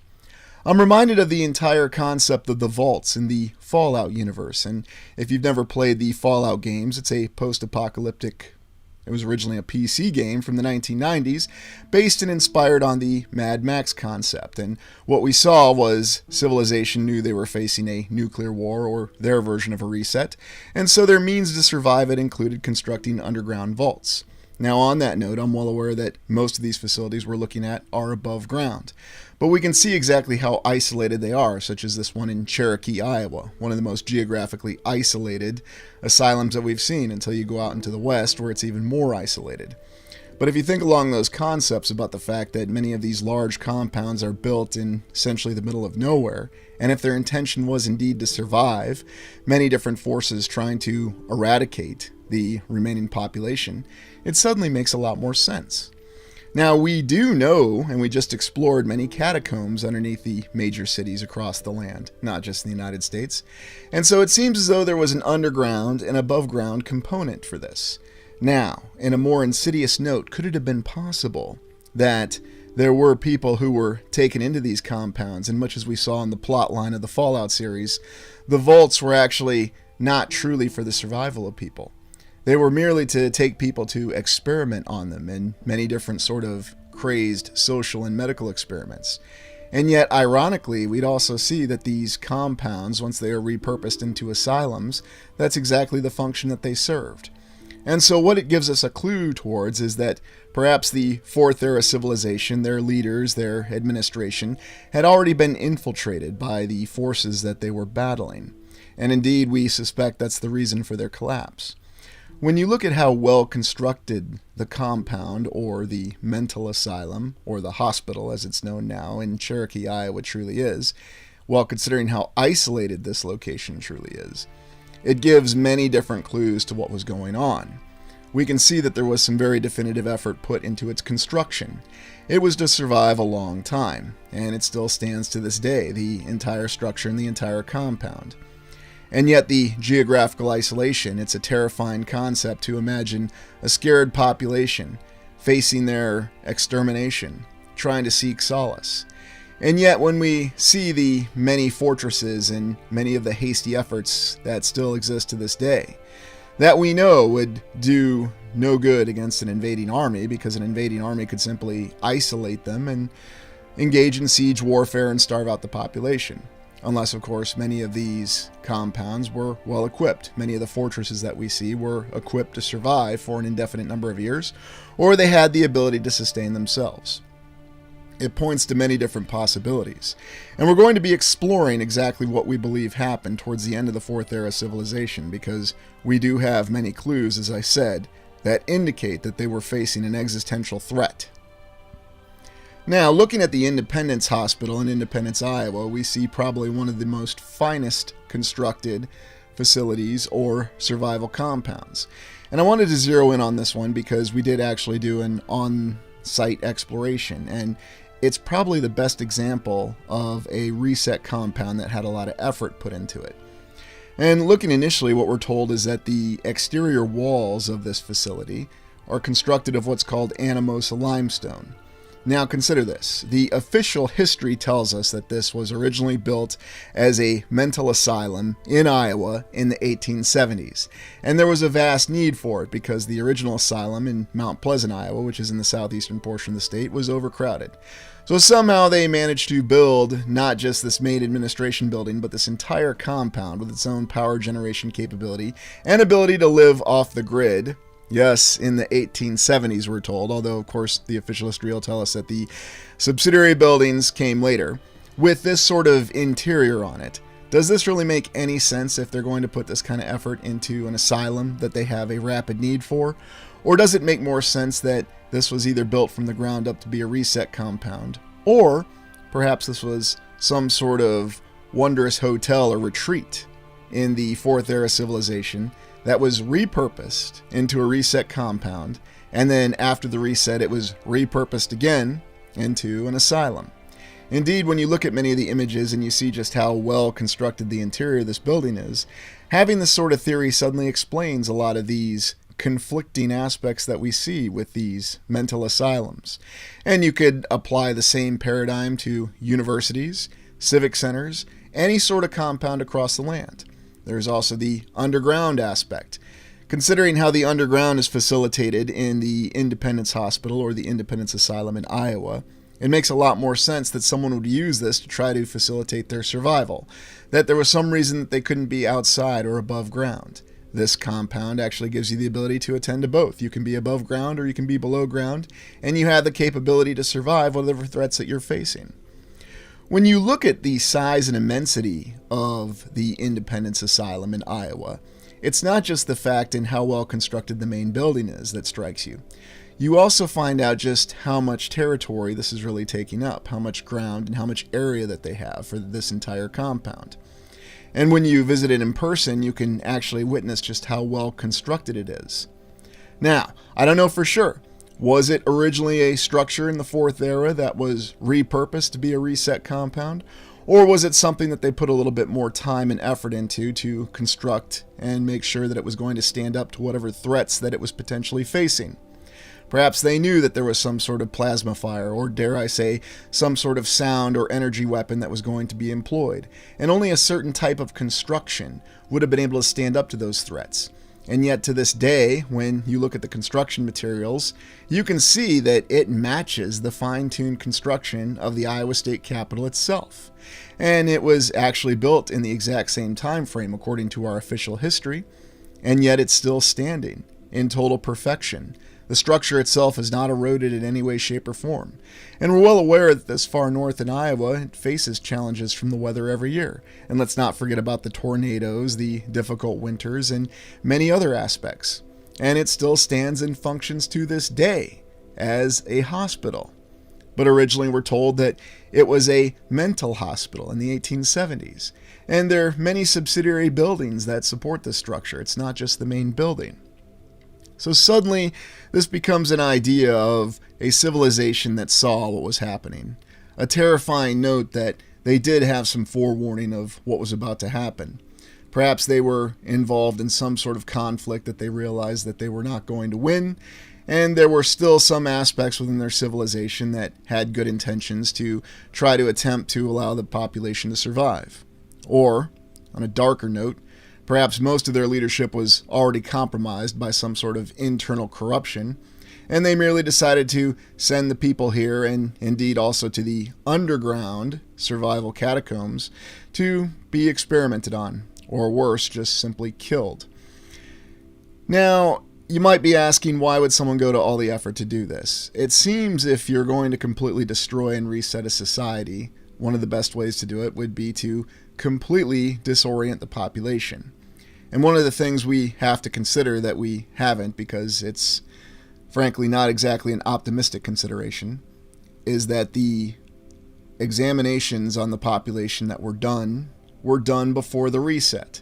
That the dark intentions were employed even before the complete collapse of the Fourth Era civilization. There seem to be a lot of indications that many of the main institutions in the infrastructure of the Fourth Era civilization had already been infiltrated and corrupted.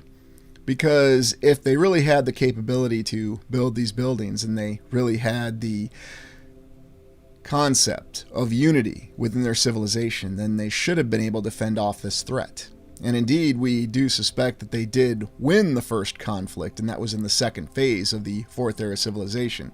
We call it Tartaria on this channel, but that's just simply a name association. At the end of the day, we don't know exactly what their civilization was called or even what language they spoke. And maybe they only spoke one primary language. Or maybe they had an entirely different means of communicating that we don't understand. But we still see these structures standing, and they defy our ability to replicate to this day. Now, you'll have some people that argue that, yes, we could achieve building structures like this. Really? Could we? You also need to examine the construction materials when you're on these old asylums, and Independence Hospital in Iowa is one of the best examples because it's not just the main building, but you have multiple buildings that show more advanced construction techniques that are holding up just perfectly to this day.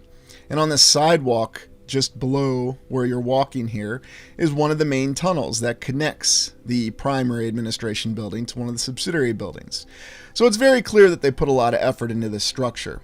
And it seems to me that this was something that was built from the ground up as a reset compound. Now, I could be wrong, but the fact that there's so much thought put into the infrastructure, the layout, and the life support capabilities for this particular compound, it does support those conclusions. And it suddenly comes across as a more darker aspect for what's really behind these reset compounds. There's also the example of St. Coletta, one of the channel's very first explorations, and now that I go back and consider that with different eyes and what we've learned in our explorations, I realize that St. Coletta was another reset compound. Perhaps not as well constructed as the one in Independence, Iowa, but it seems to have been designed from the ground up as a reset compound. Because it does have its own power source, it does have its own ability to live off the grid. We're told that it was founded by the Sisters of St. Francis of Assisi, and it was originally supposed to be a school to assist with developmentally challenged children. But we can see when we look at the exploration footage that there are many different structures that show many different construction styles. Now, is it possible that when it was repurposed into a school to support and assist developmentally challenged children that they added a few buildings with the Fifth Era construction capabilities? Absolutely. Does that happen in every single university and every single compound that were originally survival compounds or reset compounds? You better believe it. Because everywhere you look, you can see different forms of construction. You can tell where the old world buildings really are. So these reset compounds serve a multitude of purposes for us now as we conduct these explorations and try to put together the pieces of what we had with our Fourth Era civilization going in the Fifth Era civilization. You have in a very relatively confined geographical location examples of different types of buildings. You can see true old world buildings, but then you can also see more of the newer buildings. For example, if you go to a university, you'll find that a university that still has its old main building standing tends to be the nicest, most beautiful, and most bona fide old world building on the institution. But then they have newer buildings that they build. The brutalist architecture buildings, which is where they tend to house the history department in their university. So it suddenly answers many of these questions, and this theory does address the fact that we do have reset compounds that are all over the land. And wherever you are, whether in the United States, Australia, Southeast Asia, Europe, it doesn't really matter, you can find examples of these compounds. Now, they do have different aspects to them, and they may be laid out in different ways. But the baseline aspect of it and the repurposing of these compounds in the Fifth Era seems to be something that's reflected across the land. I mean, is this really a grotto that was put together by just a few Sisters of St. Francis of Assisi? Did they also build that large structure by themselves and all these supporting structures?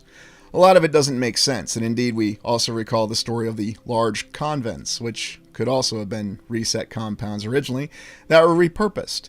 Now, I'm not saying that in the subsequent years that the Sisters of St. Francis of Assisi did not do good and did not engage in their altruistic pursuits as we're told that they were, but I find it hard to believe that they were able to pull off the construction of all these buildings. And indeed, going back to the example of St. Coletta, something else that'll surprise you is just how extensive, just how much terrain and space that all the buildings in the compound take up. When you consider the example of St. Coletta, you have to realize that while there's the main building, the administration building is 1.5 miles away, and the fastest way to reach it is driving by car. And so suddenly when you realize the spread out nature of some of these compounds and just how self-sustaining and supporting that they really are, and their layout with the buildings being in different locations and having different purposes, and then being repurposed for newer purposes, it suddenly provides explanations for why we have all these vast compounds that contain many old world buildings, yet they're very isolated at the same time.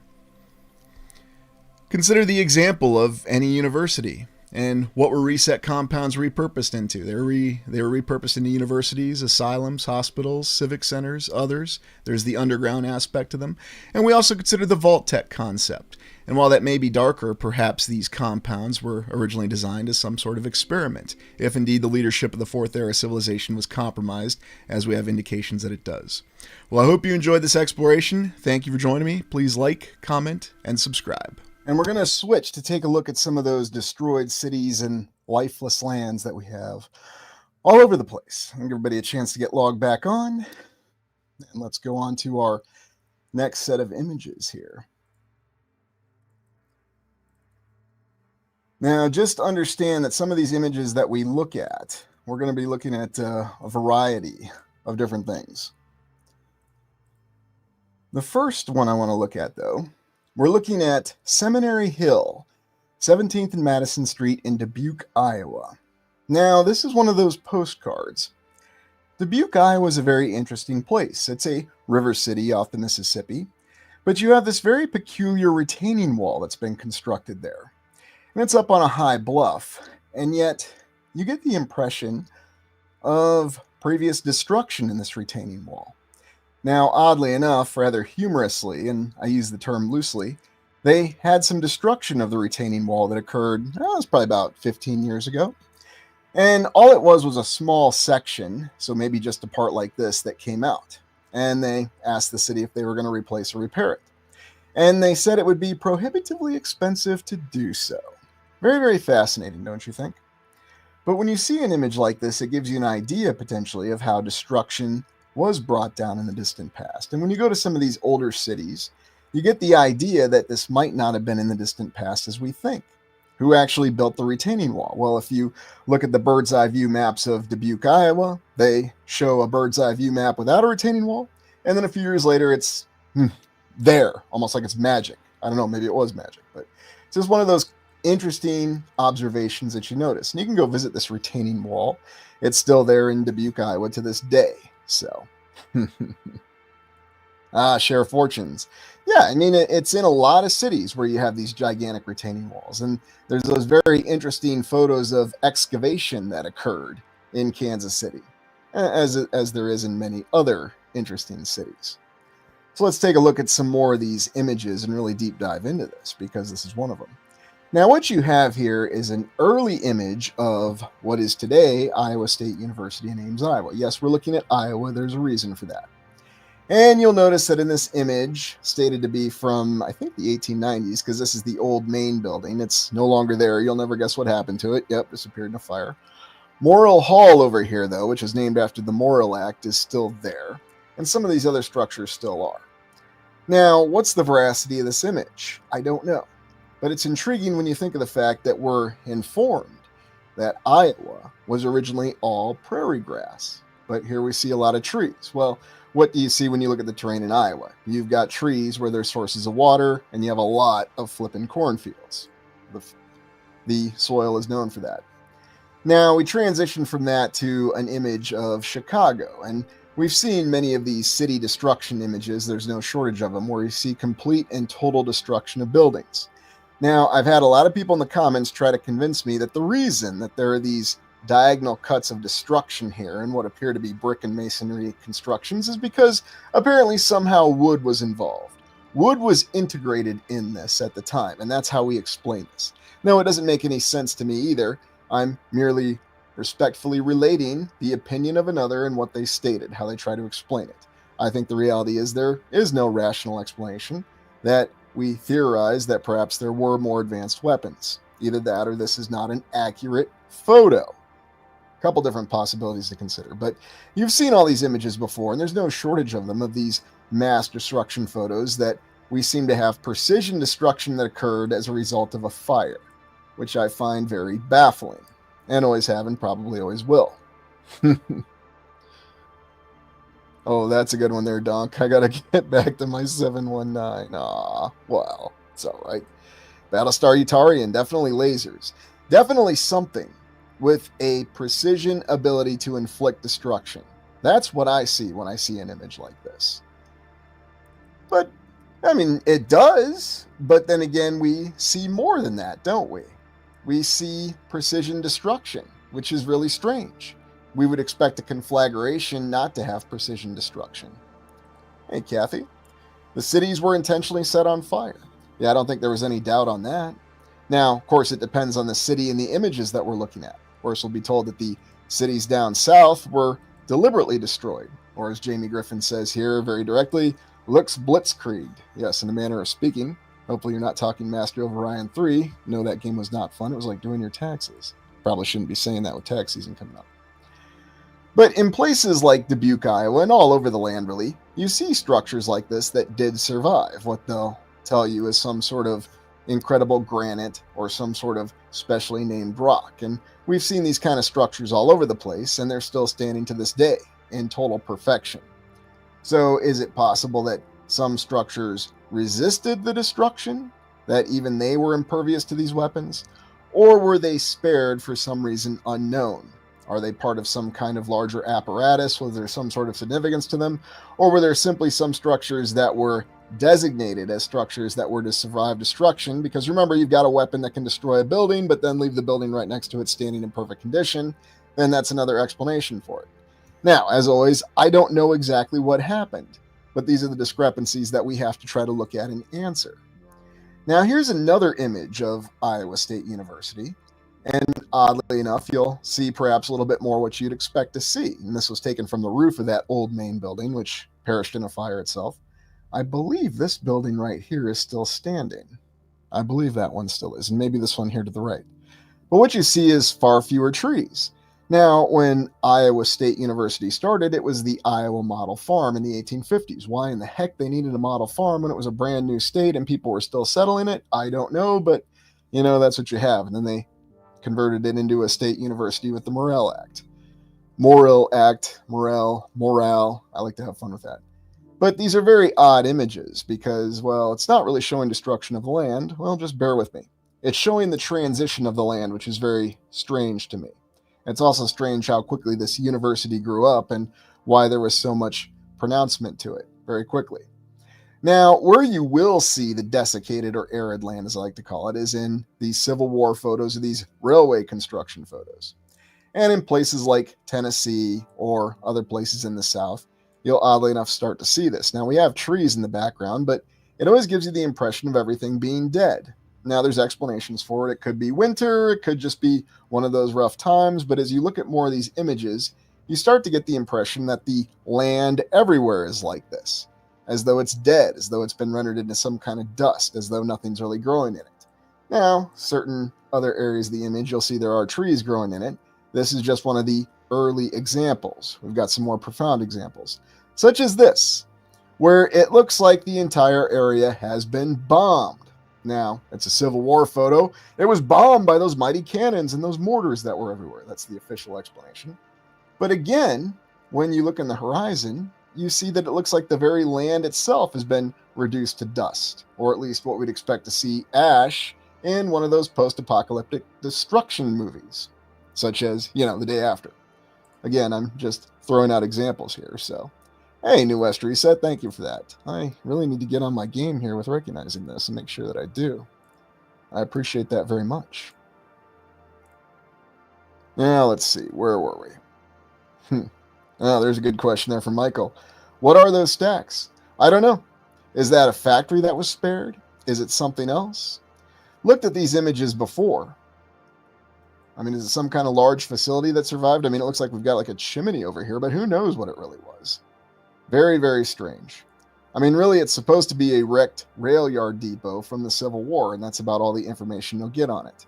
But again, you've got the same issue with the sky, not a cloud in sight, so who really knows what's going on? Although just about every photo from the Civil War is very interesting at best. Here we have a 1890s image of what is today the University of Iowa, not to be confused with Iowa State University. This is Eastern Iowa, but this is the original capital of Iowa. And oddly enough, we do have snow on the ground, so perhaps that's what can explain what we see here with the trees looking dead. It's winter, okay, fine, I can understand it. Looks like the river here is frozen. But again, you get this impression that there's some odd things with this photo. Now, again, I'm just walking in this very slowly. I'm not going right to the most profound photographic evidence. And remember, photos are clues. We don't know for sure. But you go back and you look at Chicago. I always enjoy these images where they've got the full trolley cars and horses pulling them on rails going right through town.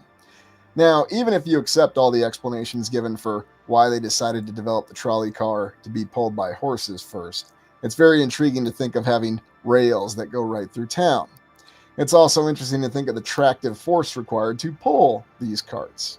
Or were they just improvising with what they had on hand? I don't really know.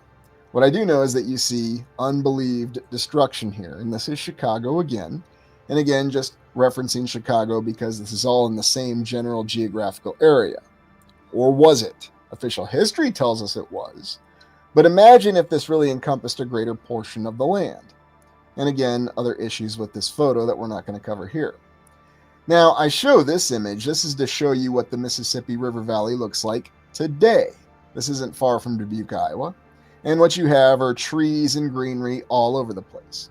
It's a very fertile area, as is all the land within Iowa. There's a reason why it's the breadbasket of not just the United States, but considered the breadbasket of the world. Bottom line up front, it's very wonderful soil, and just about anything will grow there, and the soil has wondrous nutrients in it. So this is what you should expect to see. This is what we'd expect to see in these earlier images of Dubuque and these lands in Iowa. And I also include this particular image because this was featured in one of our explorations of Atlanta, where we saw how some of these transient, now officially this is considered a train station, which is quite laughable.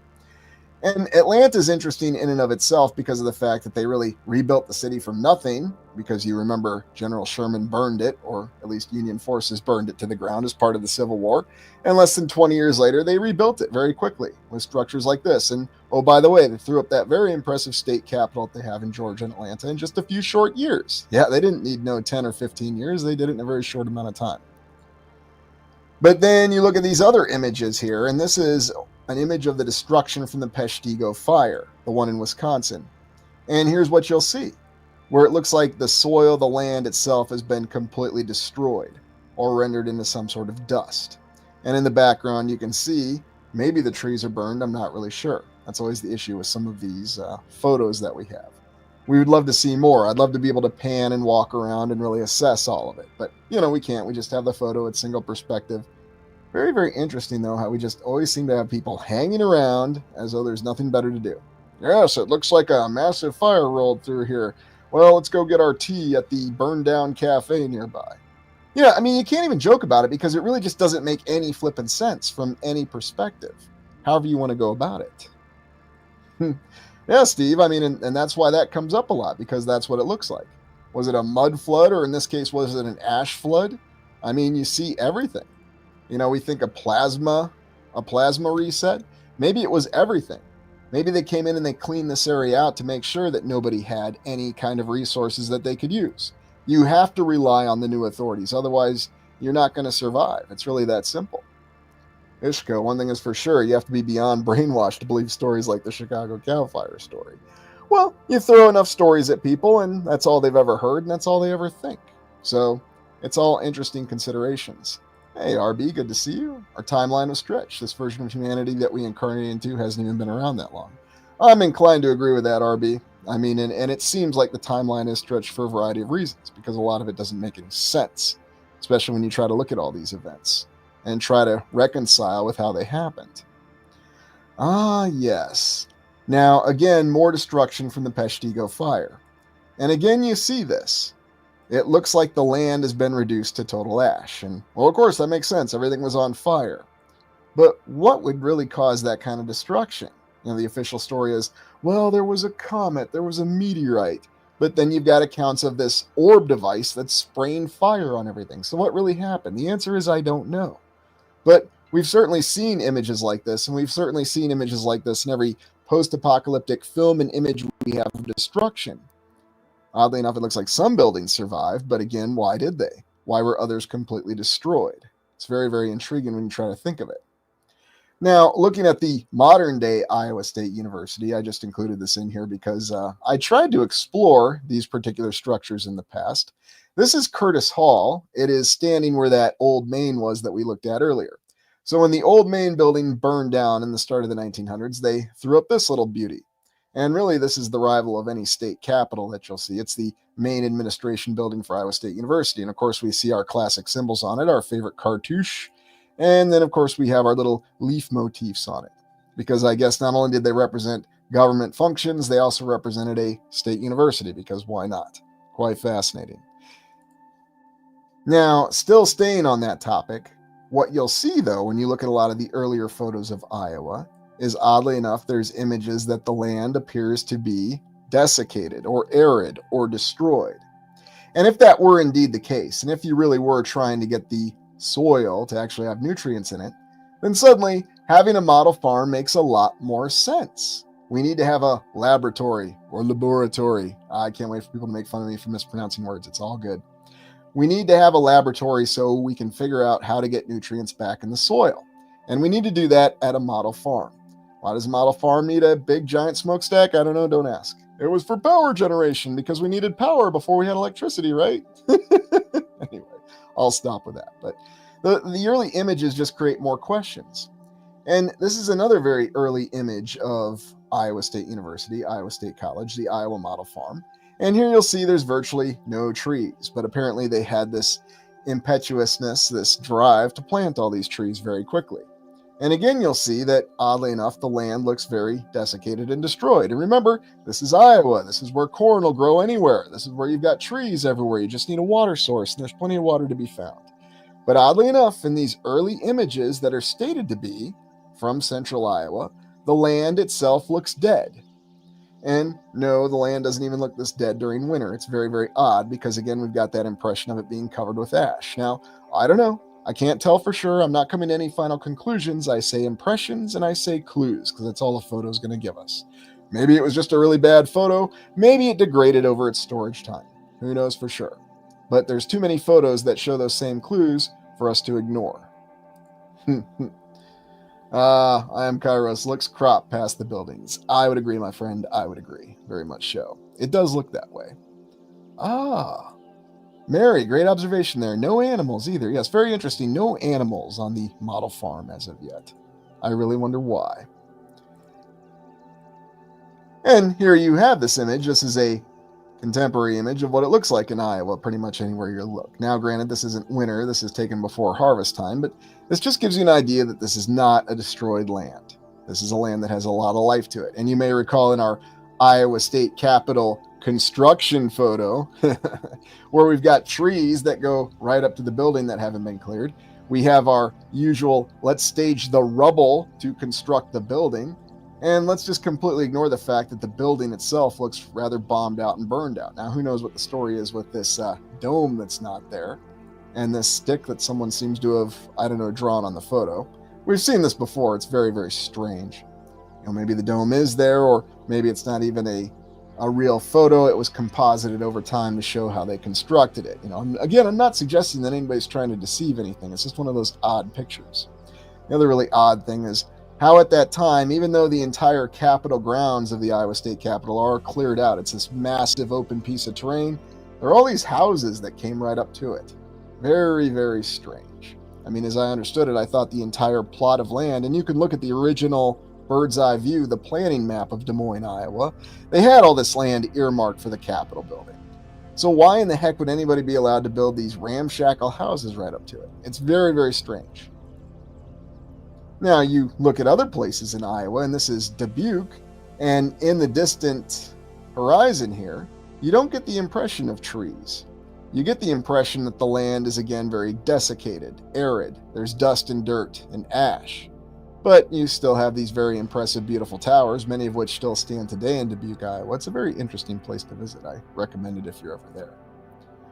But then you see these other images of random train stations anywhere across the South, and you'll see the same thing. Now, South, I'm of course talking about Tennessee, Georgia, from the quote-unquote Civil War. And you have this odd compilation of these structures here, but then you look in the background, and again, I mean, it's hard to tell, but it gives you the impression that the land is just dead in a way that seems to be beyond it being the winter time. Now, I'm still not showing the most elaborate or dramatic photos. Now, here is a picture of a house in Dubuque on what's called the Four Mountains Conference Center. You can still go and stay in this house today. I believe they operate it as a bed and breakfast. I think you can still rent the entire house.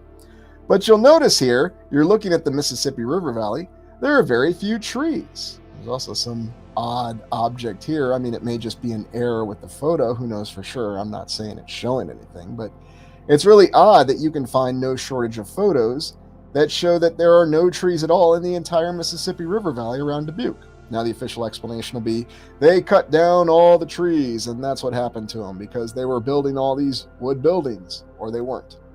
But then, oddly enough, on some of the bird's eye view maps of Dubuque, Iowa, you'll see that there's virtually no trees anywhere in the surrounding bluffs when they're completely covered with them.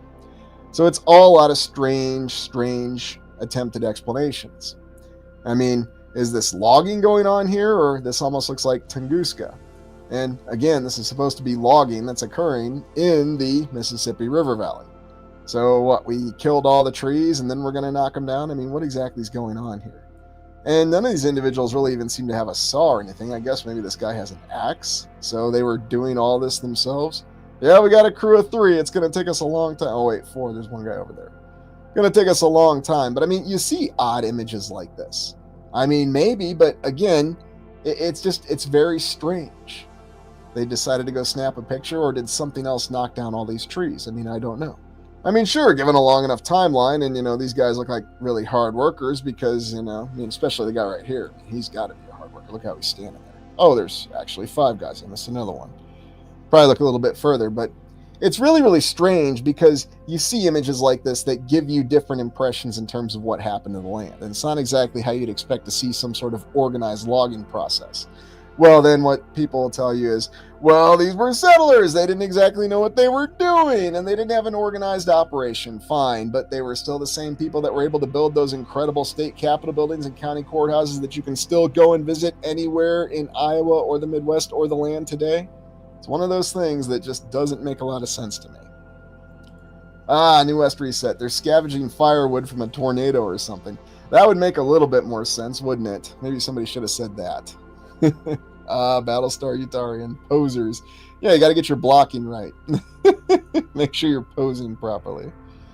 So it's just, you get images like that, and it really causes you to question things. You go back to Chicago here, and here you have this very incredibly beautiful building, this very ornate building that has decorations above every single window. And yet it seems as though, here we have another one of these diagonal cuts. The building seems to have been gutted from the inside. And we're completely surrounded by rubble, and it even almost looks like a junkyard. Now, if you look closely, you'll see some individuals here. But I mean, this just looks like apocalyptic destruction. The photos of Hiroshima after World War II. What's supposed to be a documented and verified nuclear attack. Well, where did somebody get the idea? Why does this idea of these cities being destroyed in this way terrify us psychologically so much? And believe me, these images do, and they're very effective at doing that. I mean, you look at some of the destruction here in the background. What the heck is going on with this image? Very odd. I think even all of you can see this that I'm seeing here, even though it's smaller for you. Very strange. And this is what always causes me to question. I mean, was this photo modified in some way? Was this blurred out for some reason? Is this the original photo? Or was it just natural damage over time? And it just happened to damage the background, causing us not to even be able to see what actually happened to these buildings. Was there something even more pronounced that they didn't want us to see? Well, it's the thoughts of paranoia. Yeah, sure. Everyone's always paranoid until they're not. But it's really odd. I mean, you can see it right up here with what's going on with, I mean, that's what happens on all these images. So that's why I always say they only provide clues. We're not going to be allowed to see the truth. And maybe it's done intentionally to get us to look in the wrong direction, but I don't think that it is, because again, there's too many examples of it. Helena Jennings, some folks even had elongated heads. Oh, yes, they did. Quite extensive, too. Casey933, the whole photo is bunk. Yeah, probably quite a bit of it, I would say. So moving on from this particular image, I include this little image from Beneath the Planet of the Apes because it's one of my favorite matte paintings of all time. It's what's left of New York City before astronaut Brent and Nova went down there and encountered the mutant civilization. Oddly enough, though, they do include this mentality of all this rubble, and yet many of the buildings are still standing. So if you ever look at the history of the screenwriter behind Beneath the Planet of the Apes, he had quite an interesting history, kind of similar to Christopher Lee, and yet came up with these ideas, apparently on their own and fresh. And then just an image here showing the construction of the great pedestal that the Statue of Liberty stands upon. Of course, you're not going to see the fort that the pedestal's on, because who'd want to see that? That's kind of boring. And, we have our usual image of everybody standing around and posing. Well, how'd you ever get that built in time? I don't know. Now, here's another one of these really odd images that we have of what's supposed to be a rail depot yard. And again, you see the same thing. A lot of rubbling and destruction. What, we're just building walls out here for no real reason to stage the cars by? And I mean, you look at this, you kind of see everything in this particular image. The widespread destruction, the arid land. Now, this is purportedly a Civil War photo from a depot in Tennessee. I think this is near Chattanooga. Again, if the photo's correct. Let's see what it says down here. It looks like Georgia Railroad, but okay, so that would make sense. But it's very, very odd what we see. How we really can't reconcile this destruction and why we have random buildings. Well, Sherman's army went through. It's very well documented, blah, blah, blah. Yeah. Just like Sherman's army took a wrong turn and went up to Chicago too, right? Now, I just included this because this is very peculiar. The infrastructure that this train is going across, this bridge looks very, how shall we say, ramshackle. Yeah, I don't think I'd want to take a train across that, but, I'm not driving the train, so it's all good. But even the infrastructure here, these blocks look a lot older. Even in this photo, they look a lot older. It was like how we have individuals standing up all over the place. Now it makes you wonder what happened. Did they have to improvise a very ramshackle bridge here? Well, there was a war going on. Someone destroyed the bridge and they had to improvise a ramshackle bridge. It's just another one of those interesting things that you see that doesn't really add up. But then you'll see other discrepancies like this rail yard where you have this very well constructed depot over here with some very precise construction. I guess, you need to build rail depots as castles in some places because it's just not hard enough to do that in other locations. You can see some even more dramatic buildings here in the background of this image. And again, I think this is Atlanta or Tennessee. But I'm always impressed with how they were able to even build these very impressive locomotives. And keep in mind, these locomotives were much larger than what we tend to think. So all very, very strange. And you see a little bit of life in the background here with the terrain. But these are the images that give us the clues that there was a lot of destruction going on at that time. So... Oh, thanks, Helena. I appreciate that. Well, you do this long enough, and yeah, it all starts to look the same. But if you look at it in enough detail, it doesn't look the same. So, yeah, music says they had so many trains, they smashed them up. Yeah, as if they had more trains than they knew what to do with. So they were just going to waste them. So, Uba Khan here asks a great question. Where'd they build the locomotives? Where were the plants? Don't know.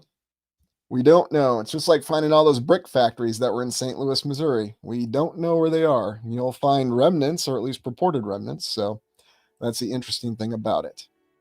So that concludes all of our destroyed cities and lifeless lands. And hopefully that gives you an idea of what a lot of the evidence that we have really is. And yes, many other explorers have looked at this. And really what we're doing is we're tying this all together. Are we seeing the results of this post-reset horror? The land completely destroyed, select structures that were left standing, junk and debris all over the place, and people who were completely forced to rely on the authorities at that time because they had no means to sustain themselves. These are all the hints and clues that we're seeing. Now, I wanted to take a quick look and go back with this whole erratic population change and show you this. Now, these are from mainstream historical documents, so don't get wrapped around the bend on that. Let me share this image here. We've got a couple charts that we'll look at. And of course, anybody can show us whatever they want to, but you look at something like this, US resident population, and it looks like it's a nice steady curve. We always love our terms about curves on charts. Let me make sure you can see this before I go on, because this is rather dramatic. So what it's telling us here is that it's very natural. 1790, the United States became a nation, and then its population grew on a nice curve. But for those of you who watched the population exploration, which was released about last year at this time, we noticed that they hide a lot of the immense growth that occurred from 1790 to 1910 in this. But if you look at this, going from, about 10 million people to 100 million people in about 100 years, you're looking at some rather extensive growth. You're looking almost at some rather impossible growth, dare I say. Now, if you look at it from 1910, it's 100 million to about 300 million in 2010. Yes, I do remember the Mandela effect, where there were 400 million people in the United States in the 1990s. Now just say, Aurelian, your mind is broken, or you fell for a psyop. That's fine. You want to say that or think that, that's fine. I'm just saying I have a memory where I recall reading population reports in the United States that we were already past 400 million in the 1990s. Maybe I'm not remembering it properly. Maybe I'm crazy. All those are possible. But on this chart that we have from the US Census Bureau, it seems that there's no growth from 1790 to 1910. But if you do the percentage of growth, it actually comes out to about 1,000% growth. How feasible is that? Well, it's immigration. That's what we'll be told. We'll look at that in a second. But from 1910 to 2010, well, then you're only looking at about, 300% growth. Still exceptional, but certainly not like 1,000% growth. And keep in mind, we had poorer technology, poorer health, and more difficulties. But yet somehow this chart makes you think that the population grew more substantially.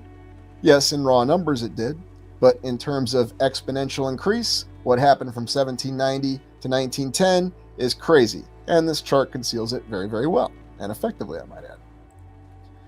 Now, oddly enough, the other discrepancy that you have is what was the true native population, the Native Americans. Now, of course, no Native American calls himself a Native American. They refer to what tribe or what nation they're a part of. So let's just keep that in mind. So if anybody in the comments section randomly says they're a Native American, well, okay, just be sure you say what tribe and nation. You'll seem a little more convincing then, okay? Anyways, year 1800 to 1890, we see a decrease in the Native American population. We see a substantial decrease, well over 50%. And so you can't say it was Native Americans. Now, there's a lot of debate in terms of what the Native American population was. Some people say it was 10 million, some people say it was more. We have no idea of knowing. And I refuse to believe that anybody in 1800 in the nascent United States is going out and did a population count. How the heck would they even do it? I do believe, though, that there was a catastrophic loss of life. I think that's one account that the official history does convey to us. Now, how catastrophic was that loss of life? Who knows for sure? But it is captured by mainstream history. So as the saying goes, make of it what you will. And let me make sure I catch that. Who was that? Captain Krampus. So thank you very much. I appreciate that. And thank you for joining us. But you look at these incredible population changes. So you've got population going up, you've got population going down. What's the real account? Well, I thought I'd poke out something else, not just the United States, but the population of Ireland. And apparently someone was taking a population count of Ireland all the way back in 1200. I don't know. Maybe, the Kingdom of England was doing it because they were bored. I'm not sure. But you can see how it kind of fluctuated a little bit.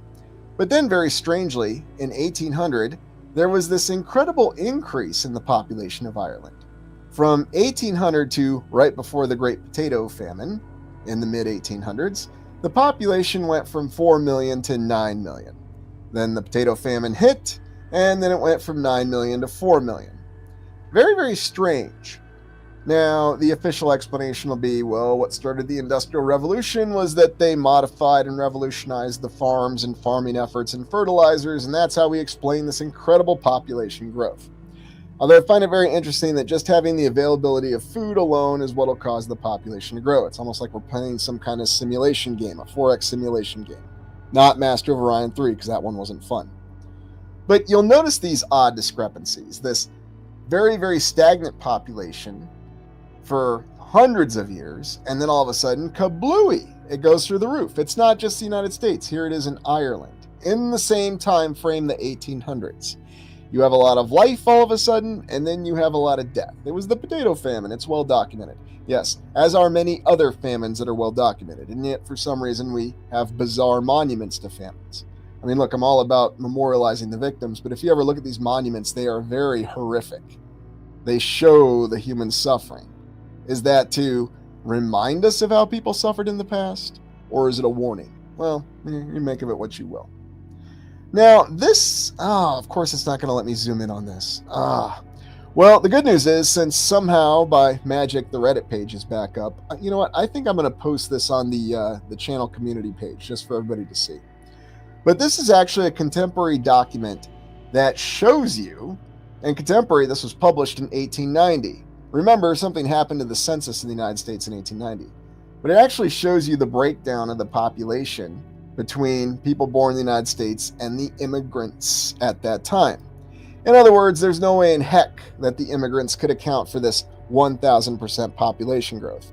Now, if you go back and you watch the population video, you might notice that certain cities have more than a 1,000% population growth in a very short amount of time, like Des Moines, Seattle, where you're talking 100,000% population growth. Virtually impossible by any means, but yeah, they say it all happened. Anyway, I'm sorry this image isn't better. Let me go on to the next one. Then there's also this account of everything happening in the 1800s with urbanization. 1876, baseball started. Remember when baseball was the premier sport in the United States? I guess we still play it and care about it, but Chicago builds the first 10-story skyscraper in 1885 after the fire. And then we have the electric trolley in 1887. So no more horses to pull the trolleys in 1887, apparently. We've got the Whole House in Chicago, and we've got how the City Beautiful movement begins. Now, the City Beautiful movement is quite intriguing because that's how we attribute all this success and all these incredible, beautiful downtowns that we have across the United States. Of course, I guess City Beautiful went to Europe too because they built a lot of structures in the 1890s, even though Europe had already been settled for hundreds of years and had plenty of time to build incredible cathedrals. But they needed the City Beautiful movement too, I guess, according to the official history. And then, as if that isn't odd enough, Coney Island Amusement Park opens in 1895.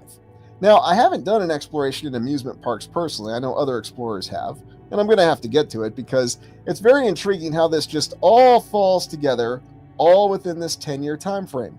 Oh, by the way, you know what else they say that they fully invented in 1890? Heavy machinery. Even though, again, there's conflicting accounts. Well, we had certain diggers and excavators that were steam-powered, and they could actually operate at that time. But again, it gives you this real mishmash of all this stuff happening all at the same time in the 1800s. A very conflicted and strange and bizarre timeline. Hey, Clara, good to see you. Oh, yeah, no doubt about it. So that's the erratic population changes. And, you know, you don't even have to go down and look in terms of if a city even had a sufficient population to build the buildings. You can just look at the fact that the population growth in the United States or in select cities is crazy. It doesn't make any sense. You're talking about astronomically impossible numbers and impossible growth. So, Jamie Griffin, you've had too much to think. Yeah, there you go. That's exactly what people will tell you too. Just accept it. It all makes sense. Of course a population can grow 1,000, 10,000, 200,000%. It all makes sense, right? Yeah, if only investments did so well, right? Nobody'd have any concerns in the world.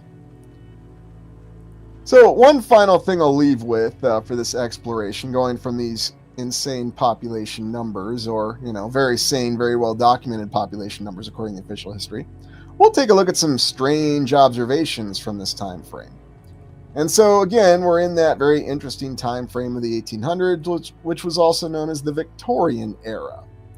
Now, you might be surprised to know that two of our current monsters or non-human stories emanate from the 1800s. Bram Stoker's Dracula in the later 1800s and Mary Shelley's Frankenstein in the early 1800s. That's what the official history says. But what you have here is all these images of all these strange creatures that were being seen at that time. yes, all these cryptids and all this other strange stuff that was going on in the 1800s. And so this is the strange observations that we have, the last part of this exploration. So you have these mystery airships, you have these destroyed cities, this arid, desiccated land, these accounts that don't make sense. You have these accounts of destruction beyond anybody's imagination, but you understand it to be at different locations at different times. But when you step far enough back and look at it holistically, along with the population numbers fluctuating, it suddenly makes a lot more sense if this was one tremendous event, the post-reset horror. What was the last part of the post-reset horror? All these remaining life forms. Now, were these monsters, were these creatures? I'm not sure. Now let's play a little game here on image recognition.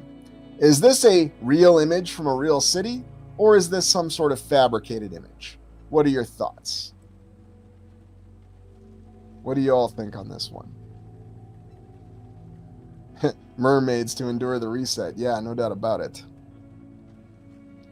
Hey, Adam, good to see you, brother. Only the strange remains the same. Yeah, that seems to be very true. What do we got there? The little season theory. Real.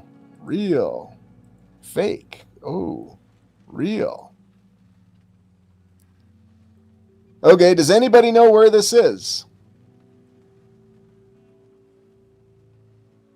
Sean P. Yeah, you should recognize that Art Deco building. I did explore this.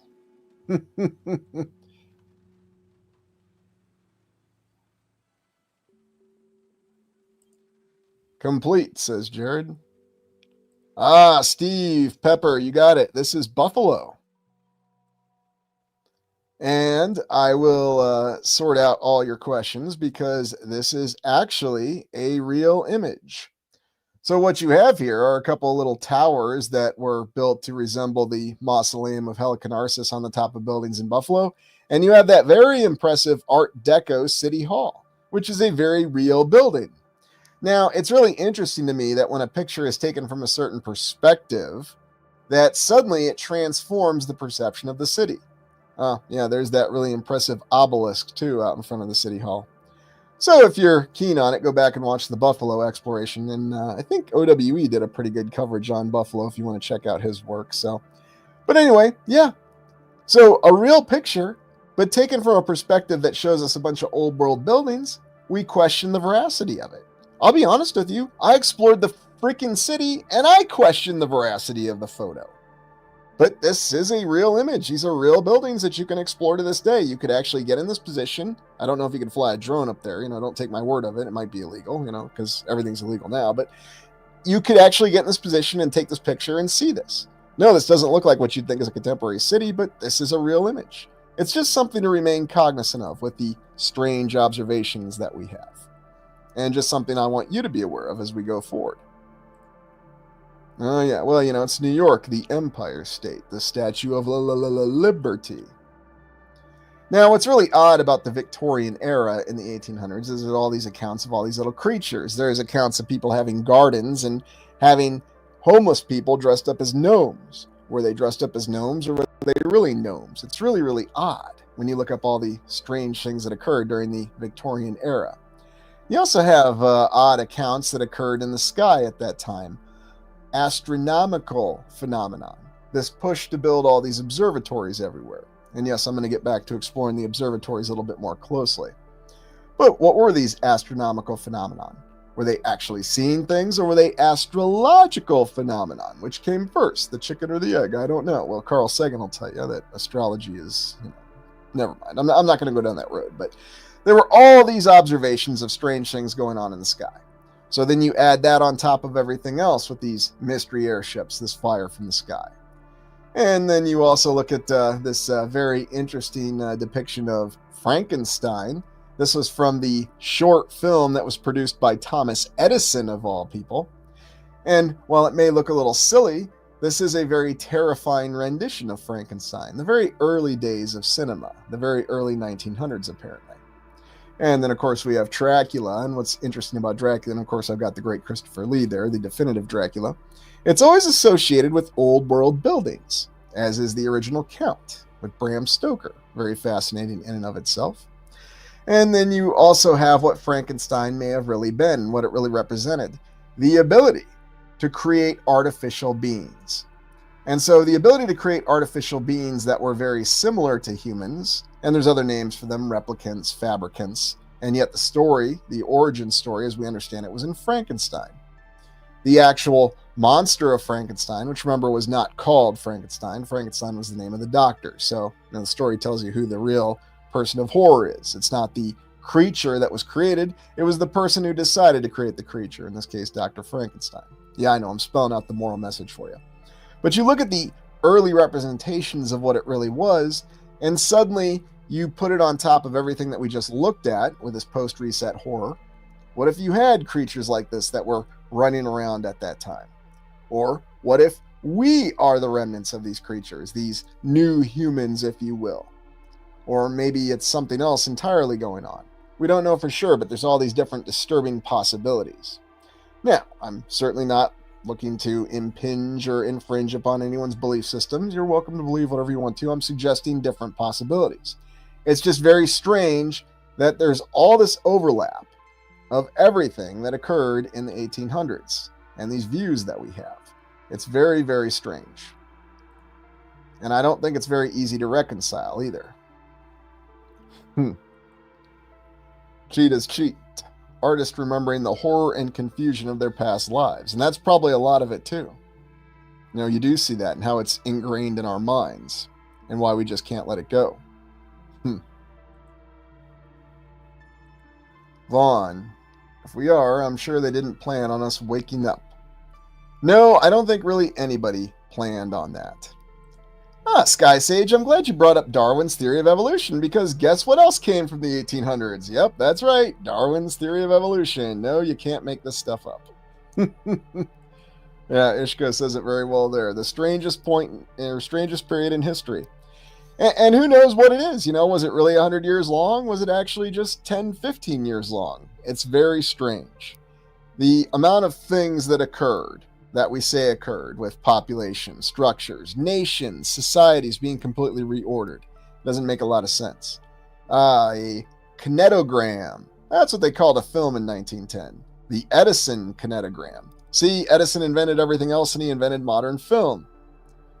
Kind of a terrifying creature almost with the hands. And I'm reminded of our look last week at the interesting account from the mutants of Beneath the Planet of the Apes, because if you look at the description, what the screenwriter had in mind, it looked like our good old-fashioned plague doctor.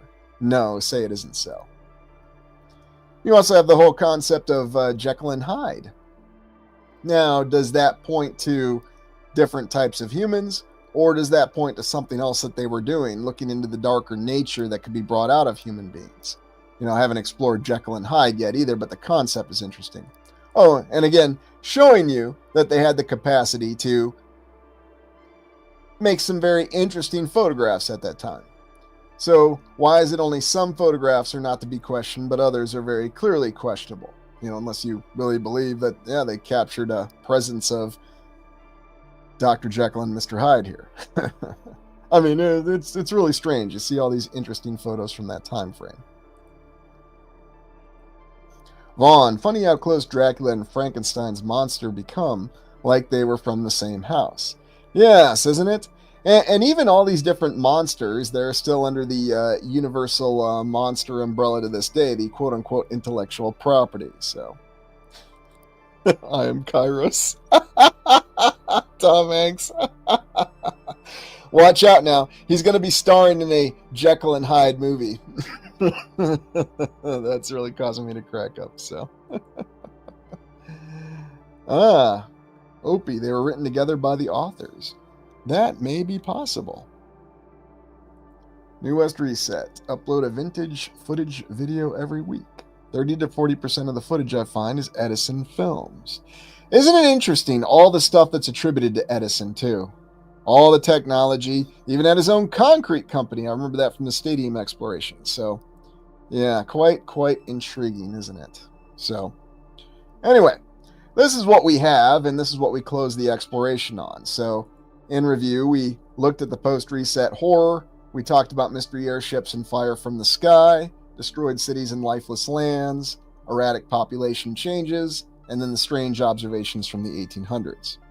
And so I hope this gives you a means of looking at how all these events may be tied together.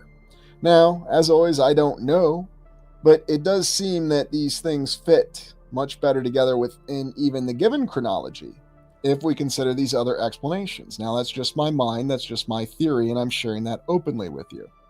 So, oh, Donut said something good here. We read in lies and live in lies. English is a language which is designed to confuse you.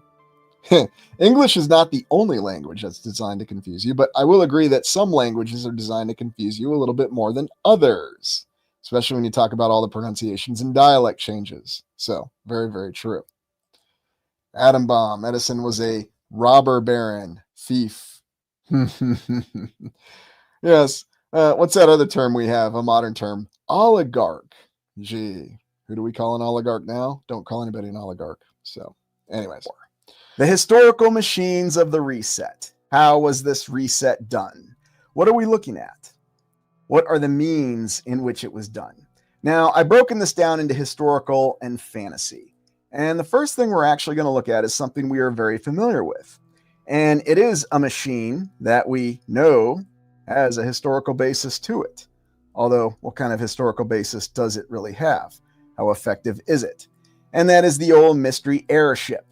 And, I couldn't help myself. I included the airship they had flying around the Iowa State Capitol in 1906. So what was really the truth behind the airships? Because in the late 1800s, let me make sure you got this on full image, we have all these accounts of these machines. Yeah, there you go, Jamie. Steam Boy. We have all of these indications of these airships, and there was even the great airship scare of the late 1890s, and that's quote-unquote very well documented. Oh, this is awesome. The airship over the Iowa State Fair. Hey, maybe we'll get another airship over the Iowa State Fair, or as part of the Great American Celebration. Wouldn't that be awesome? I would love to see another airship over the Iowa State Capitol and the Iowa State Fair. That needs to happen. Even if it's a Goodyear blimp, I'll take it. But here you have it. The mystery airships in the sky from the 1890s, even the early 1900s. What was this all about? Now, there's all kinds of theories. Some people say this was mass hysteria. Other people say that this was simply scientists or aviation theorists. I don't know. Random people with too much time on their hands because, I guess they didn't have enough to do at that time. They just decided to build airships and test them, and everybody saw them. Or was it something else? Was it something that people were remembering from a device that was actually used? I mean, you look at some of these headlines here. A winged ship in the sky. It cleaves the air with pinions like a huge condor. What wonderful descriptive words. Yes, you can see we could really rely on the media back then just as much as we can now to give us an honest account of what's going on, right? All Sacramento sees the new wonder. The inventor's lawyer describes the machine and says it is genuine. So was it really happening, or was it just something that was being presented to the public to explain something that somebody had seen? It's hard to say. Because even to this day, when you try to verify the historicity or the reality of this occurring, at best, it is problematic. And it's one of the things that really stood out to me. And, we have the image here of the terrifying Peshtigo fire, or Peshtigo, however we're pronouncing it today, in Wisconsin. And remember, that account is that came from an orb in the sky. You also have no shortage of actual airships all over the place. Now, I think this is actually an image attributed to Toronto. Wanted to give Canada a little bit of love in this exploration, but just think about this. This ability to have these little airships, not just the large and incredible rigid airships that we'll get to in a minute, but what if you did have these smaller airships that had survived and you had this capability of travel? I mean, what good is a little drone to you? Oh, I can fly my drone around and I can look in on things, but wouldn't it be much nicer to have a small airship like this and just be able to hop around town to town, building to building, and get around a lot easier? No, that's just crazy talk. I guess it was just a novelty. We just happen to have all kinds of pictures of these little airships or balloons or whatever you want to call them, docking with all these little towers. It's just a coincidence. Pay no mind to it. It was just a fad at the time. It's just we have pictures of everybody doing it everywhere. So not really sure what to make of it once again.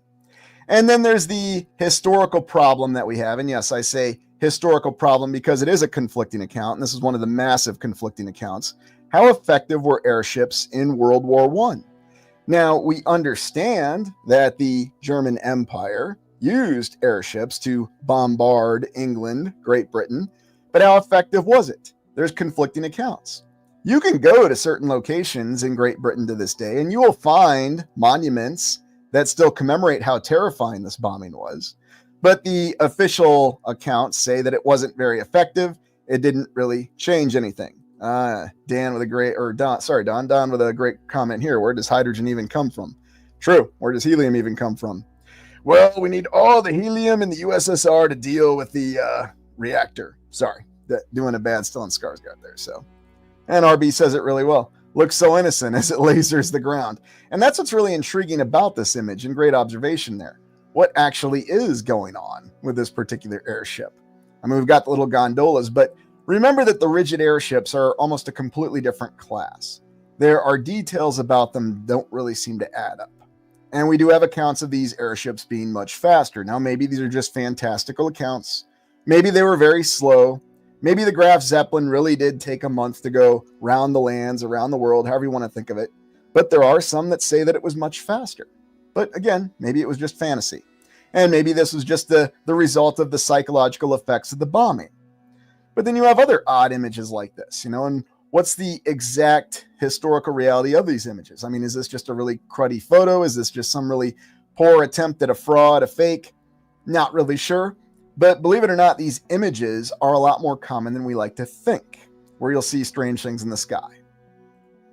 And then, of course, there's no shortage of images that show rigid airships, blimps, balloons in the sky over every city and town. Now, here's where things get problematic. And there are accounts that people wanted to show some sort of rigid airship over their town to gain attention to it. There's also accounts that people would modify the postcards. So it's not a definitive conclusion. That's why you've got to take multiple accounts. You've got to look at images. You've got to look at what survived in the official historical accounts, however much we can actually trust them. Again, that's your evaluation to make. And then even relying on word of mouth. There are still places you can go where you can talk to some of the older people who can tell you that they do recall seeing airships in the sky. In fact, the great town of Lincoln, Iowa, I recall talking to an elderly individual in his 90s a few decades ago, and he recalled seeing the little airship that flew over Lincoln. By the way, Lincoln used to be called Berlin, Iowa, but for some reason, I'm sure you can guess why, World War I, they renamed it. So very, very interesting. And then here's the image. Now, this is not an official image. This is a reconstruction showing the description of that strange orb in the sky that was spraying fire all over the place in Wisconsin as part of the Peshtigo fire. That's part of the legend. Now, maybe you can just say that's mass hysteria. People were just terrified. A fire just broke out. Maybe it was some other natural force from the sky. A meteorite striking, if you go with the meteorite explanation, or maybe it's something else entirely. And looking at the Peshtigo fire and the amount of area that was utterly destroyed, boy, I guess that was not a good weekend to go vacationing in Door County, was it? As everybody goes to these days. But what's interesting is they actually have an epicenter of the firestorm. And again, this is something else where you can find some historical accounts. Now, again, whatever veracity you want to assign to them, that's up to you, that indicate that, yes, these terrifying things really did happen. There are multiple first-hand accounts from people at the time, again, not sure how accurate they are, that say that they witnessed this black orb spraying this fire down in multiple locations. So hard to know exactly what to make of it. And, of course, I had to include the image here because I recall when I first saw this image, and here you even have the original name of the town, Berlin, Iowa, 1911. Great year there. And I questioned it. I thought, no, there's no way that an airship would go over a really small town like Berlin, Iowa. Well, there was an individual who said he actually saw it. So maybe he didn't remember it properly. Maybe he saw it in Des Moines and was just transposing it. I mean, it was only one individual, but it is one of those examples where I've got a person who said something. Now, granted, this is my recollection. Maybe my memory is not perfect. Beryllian's having an AI malfunctioning, right? But it's just one of those things. You have all these clues that indicate that this really happened, that there really was something such as the airship, and it had this kind of capability. Yeah, there you go, Albie. Well, it comes up a lot. Keith, I never get to see streams. Oh, thanks, Keith. I appreciate it. And thanks for being here. Yeah, there you go. As he stepped out of the bar. Well, nah, Ubu. He was actually in his house, and he was a relatively respectable retired gentleman, and he spoke very coherently, and he could speak in complete sentences, which is a lot more than I can say for. Never mind, I'm not going to finish that sentence, but he seemed relatively coherent, and he seemed to know what he was talking about, and he wasn't talking about seeing a ghost or a UFO. He was just talking about seeing an airship. So it was just interesting. Make of it what you will, and I'll leave it at that. So let's go to the next element of historical machines that we have. And here's where the line starts to get a little bit blurred. And I'm going to take the example from a science fiction movie. No, not what you may be thinking, but a 1936 science fiction movie called Things to Come. Now, here's where we start to get the connection. Things to Come was the brainchild of the great author H.G. Wells, who also happened to be the author of War of the Worlds. And Things to Come was very, how shall we say, predictive, or maybe it was prescient, however you want to say it. Where in 1936, it seemed to predict what was going to happen in World War II. We had these advanced flying machines, and you can watch Things to Come to this day. It's available on YouTube or wherever you want. But they also showed some more advanced tanks. And yet, oddly enough, we've seen these advanced designs elsewhere. Now, the armored fighting vehicle is quite interesting. Now, officially, it was invented in World War I. It was called a tank. At least that's what the Allies called it. The Germans called it the Panzer subsequently. But armored fighting vehicle with a gun on it, it's how you overcome trench warfare. And it took quite a bit of unfortunate soldiers dying in trenches before they started employing these tactics. Now, it's interesting to look at the development of the tank, and even the accounts of how far the tank or the Panzer went before it really was. It's also interesting that it was featured quite prominently in this 1936 film, Things to Come, in a more advanced design at that. The designs that seem to predict the main battle tank that would be used in the Cold War. In fact, it's the same tank that's still used to this day, the main battle tank, because the United States Army still uses the M1A1 Abrams. But there's some footage of this that shows these tanks in this film doing some interesting things. Now, what I'm getting at here is, were these tanks based on an earlier design? Is it possible that there were more advanced weapons that were seen during the past and would have been used as part of this effort? Because what you see happen in the plot of Things to Come is the entire civilization is completely destroyed in a war.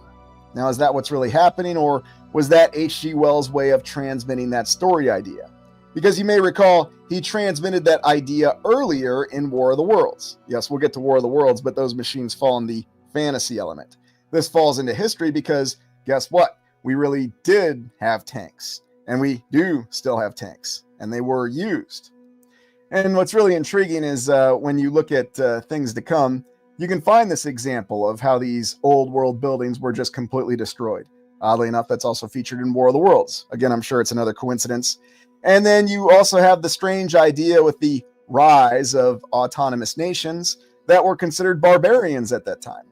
But don't worry, you get your great hero, Mr. John Cabal, to show up in his really cool black uniform and his really nice big black helmet to drop the gas of peace on everyone and say that they do not accept sovereign nations, and you're going to be part of our, I'm not going to say the words, but our new advanced civilization. And hook or crook, you're going to agree to it. Yes. And, I guess that's where the impetuousness for the incredible helmet design came from. Yeah, this is our protagonist. Make of it what you will. And another interesting thing, though, is they had this disease that came up as a result of all the gas they were dropping on each other in this conflict and Things to Come, called the Wandering Sickness. And yet, if you look at all the strange diseases and sicknesses that were being reported in the 1800s, and of course the preceding centuries, to whatever extent you want to accept the historical timeline, again, that's up to you, you do have strange accounts of people getting sick in strange ways. Now, is that just because that was the natural evolution of quote-unquote viruses, if you want to believe that? Or was it something else?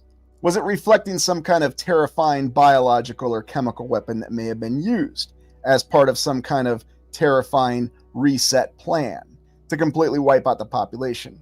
Now, if you go back and you watch Things to Come, 1936, and you view it with the eyes that we have, it suddenly makes a lot of sense, just like War of the Worlds, what's really being shown. And yes, I'm not going to lie, it is pretty terrifying. So moving on from that, I wanted to look at one final thing from the historical element of it. And yes, this is something that I have not really dove into too much, but I thought now would be as good a time as any. And that is the official historical account that we have of chemical warfare in World War One. Yes, World War One, the war to end all wars, the horror of trench warfare. And yet, what we have is it is the main global conflict where chemical warfare was used.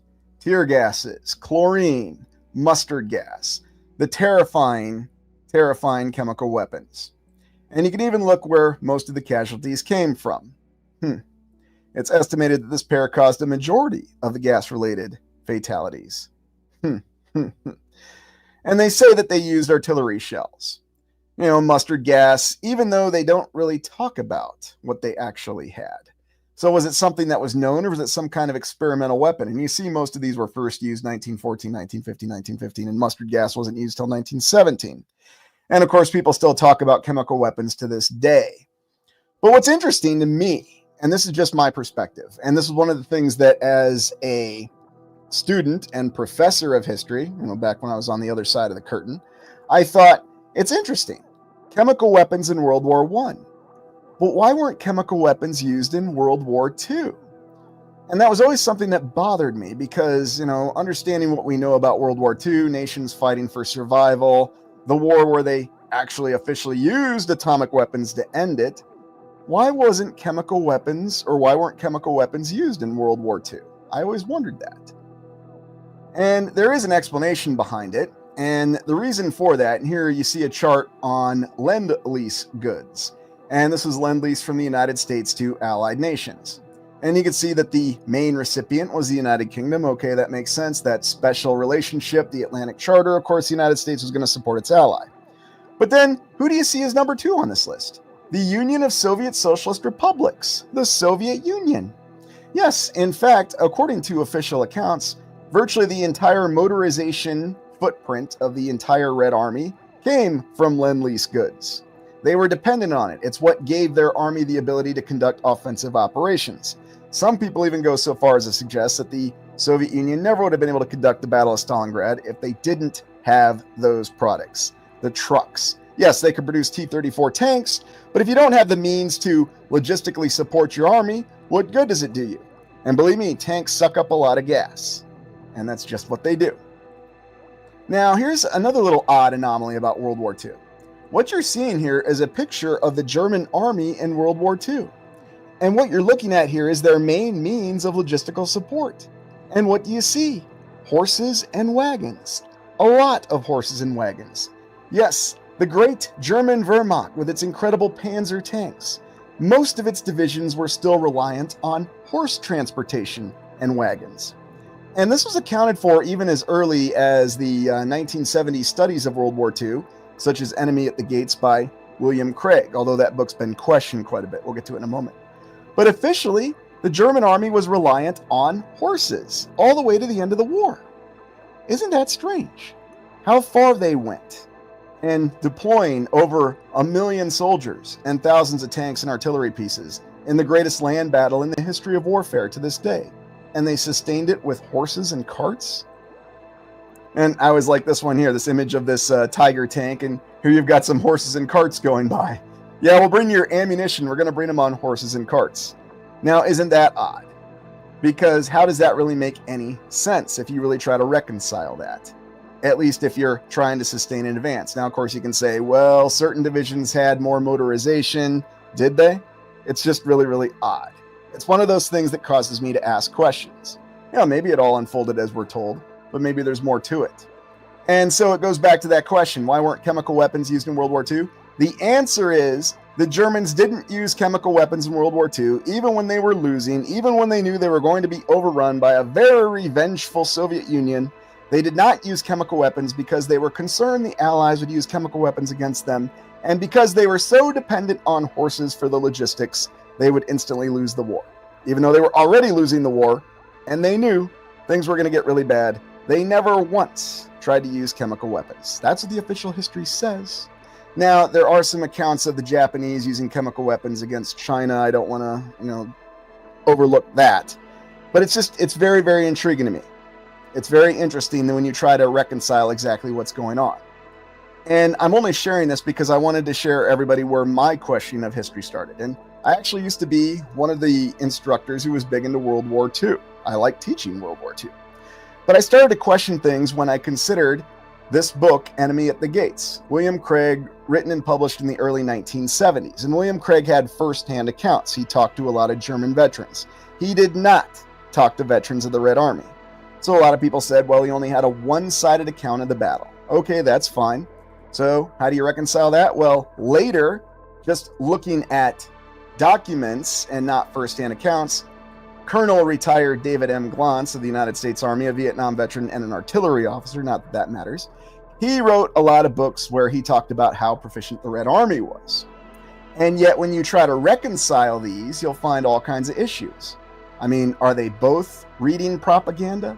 Remember, World War II, we think we know a lot about it. We know exactly what happened. But the pendulum has swung back and forth so many different times in terms of how these battles unfolded. This wasn't even 100 years ago, even from now. And by the way, when I was doing most of my arguments, I mean debates and discussions about this, the war was only 40, 50 years old. This was in the late 80s, 1990s. And so this is very, very strange. Now here I've got an image. This is actor Ed Harris portraying the character Major Erwin Koenig in the film Enemy at the Gates, which was loosely based on the book. Now, the individual Major Erwin Koenig was a German sniper sent to target and kill Red Army sniper Vasily Zaitsev. If you've seen the movie, maybe you haven't. Here's the thing, though. This individual cannot be documented in any official German documents. There was never any sniper. Now, when you read Enemy at the Gates by William Craig, he actually says this was an SS sniper, even though there really weren't any accounts of the Waffen SS using snipers. It's really strange.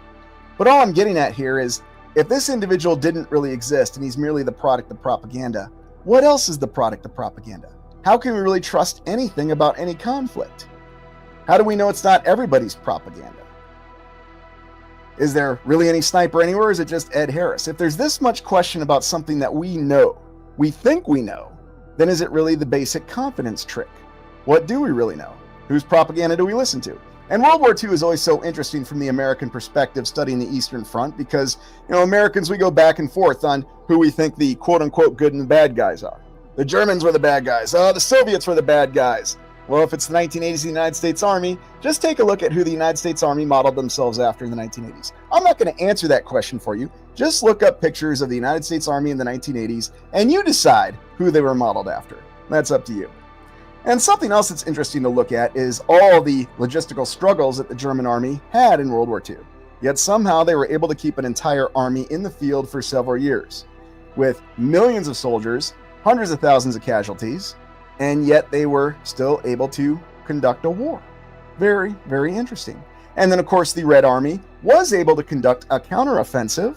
Of course, once they had the Lend-Lease products, that's what the official history says.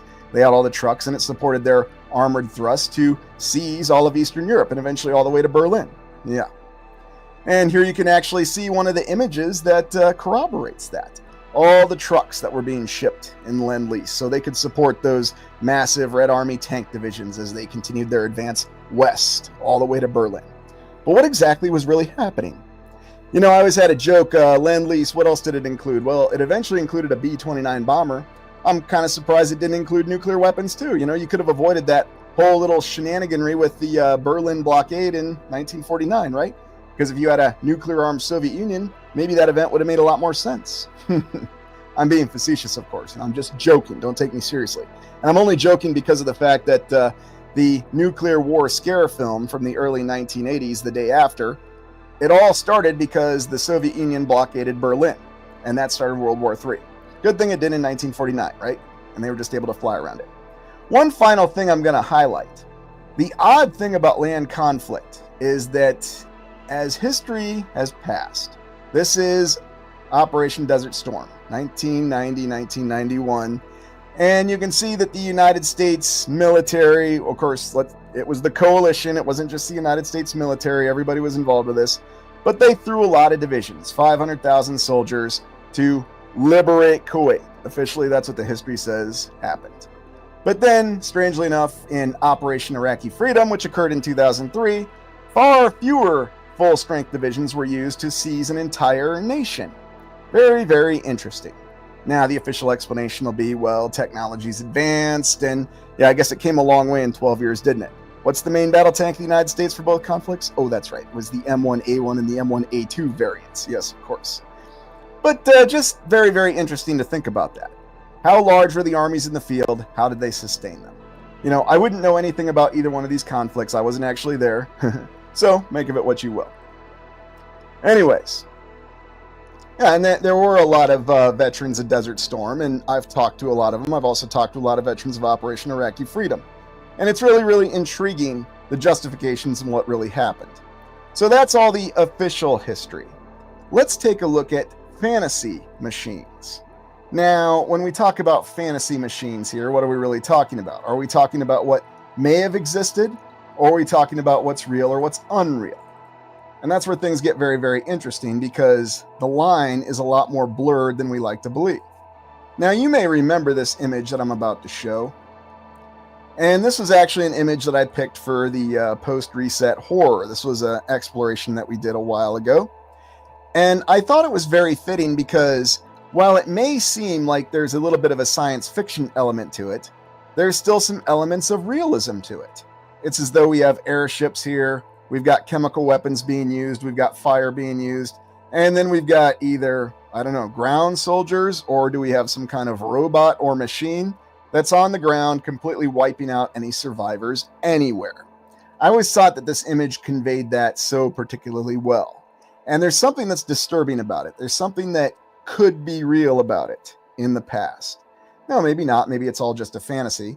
But remember, that's where we're starting to blend that line. This is where things really start to get interesting. Oh, don't worry, KC933. Yes, we are getting to that concept as well. But with the whole element of the fantasy machines, I really wanted to go through that and take a look at what we may have. Now, you've got the fantasy machines from War of the Worlds, the tripod, the heat ray specialist, the black smoke agent, the human harvester, the husk deployer. And if this is actually something that H.G. Wells had knowledge of and was merely passing it off as a science fiction novel, then suddenly this all makes a lot of sense. Now, I wasn't the biggest fan of the 2000s War of the Worlds. My favorite's always the 1950s film, but that's just a matter of preference. But you do get an example of the different variants available. And you may recall the terrifying human harvester that was shown in quite explicit detail in the Tom Cruise film in the 2000s. And the tripods and their death rays have always been an element of terror. And you can actually find some people that have remade some news footage reels, and yet they look kind of real. And why would they do that? It always seems that whenever we induce things like that, it seems to be to blend the account. And you can find the original sketches of what the tripods looked like, the Martian invaders, at least as the War of the Worlds story went. Were they really Martians, or were they something else? Were they the organization of whatever power was actually in play after the reset, looking to, how shall we say, install a new reality? You notice that there's very certain terms that I'm avoiding, and I'm doing that very deliberately, and that's all right. You know what I'm saying. But that's exactly what they were all about doing. I did always appreciate the 1953 film. Even though they didn't have the tripods, they had the Manti, or the manta rays, or whatever you want to think of them as, the floating devices, and again, they still had the death ray. There was something terrifying about them in their own way, so maybe both variants existed. Another peculiar thing, and here you can actually see the model, in War of the Worlds in the 1953 film, virtually every structure they show being destroyed is an old world building. And you know why that is? Well, we hadn't had urban renewal yet when they filmed that. But you can find examples of that. Oh yeah, Los Angeles, look at that. Another little mausoleum of Helicanarsis being hit by the death ray and being obliterated. But there was something, just something that always rang true about that. Yeah, and Vaughn says it very well here. And Vaughn, great to see you and welcome back. Everything is symbolism to hide truth. And here I think they're getting a lot more on the head with this one. Really talking about it very, very directly. Hey, Griff, good to see you. Yeah, exactly. Zap. And yet, if there was a death ray like that, think about that. That would be the way that these old world buildings were pulverized. That's why we have these diagonal cuts. It was some kind of death ray that we can't begin to understand. And when you go back and you watch the 1953 version of War of the Worlds, oh, look at that. I think I see a diagonal cut. What a coincidence. But it gives you that idea of that may have been a way it happened. Now, whether they were, walking tripods or floating objects that had these weapon systems on them, there's some sort of terrifying reality in this. Oh, yeah, you might have forgotten they showed an image of the Taj Mahal being decimated and other old world buildings.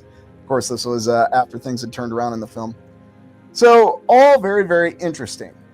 Now, let's look at something that you get a little bit more on the ground for. And don't be too terrified by this image. I know I'm pushing things a little bit here, a little bit more than I usually do, but I couldn't resist on this one. And what you're going to see here is an example of the Kalium. And the Kalium being from a cyborg from the film Moontrap, 1989. Yes, that is Bruce Campbell that you have there. This was a very low-budget sci-fi film called Moontrap in 1989. Now, don't get wrapped around the bend about that. Think about the concept here of the alien cyborgs. And what you have in Moontrap, the Kalium are alien cyborgs. They start off as this little egg, and what they do is they reassemble themselves using spare parts, and that even includes a biomechanical component. Yes, they will eviscerate and dismember human beings and use them as components of their bodies. And yet there's a terrifying reality behind the Kalium. How they start off as just this little football head shape, but then they manage to reassemble their bodies from what other parts are available. And the film doesn't make it clear if these are actually an alien device or if they're actually some sort of defensive device made by this human civilization. Yes, this film actually has a 14,000-year-old human civilization in it, something you don't get in movies a lot, that reached high technology, and that they had created this, the humans themselves, and that these machines turned against them. And here you've got Walter Koenig, Mr. Chekhov. He is part of the team with Bruce Campbell in this film, looking at one of these Kalium devices. He doesn't know what it is at this time. He finds it on a derelict spaceship. Yeah, I know. But then takes it back to a lab, and then this device comes to life and assembles it this incredible, terrifying robot body. And these things can be very large and terrifying. And it's really intriguing when you think that this movie was made with virtually no budget. In fact, I think, the budget went to Bruce Campbell and Walter Koenig's salary, excuse me, I mispronounced his name. But it's very interesting when you see some of the miniature shots they have of the moon. And this is what the Kalium reproduces itself. And it's essentially that, a killing machine. Now think about that, a device that seems like it's very benign. Nobody knows what it is. It just looks like an egg.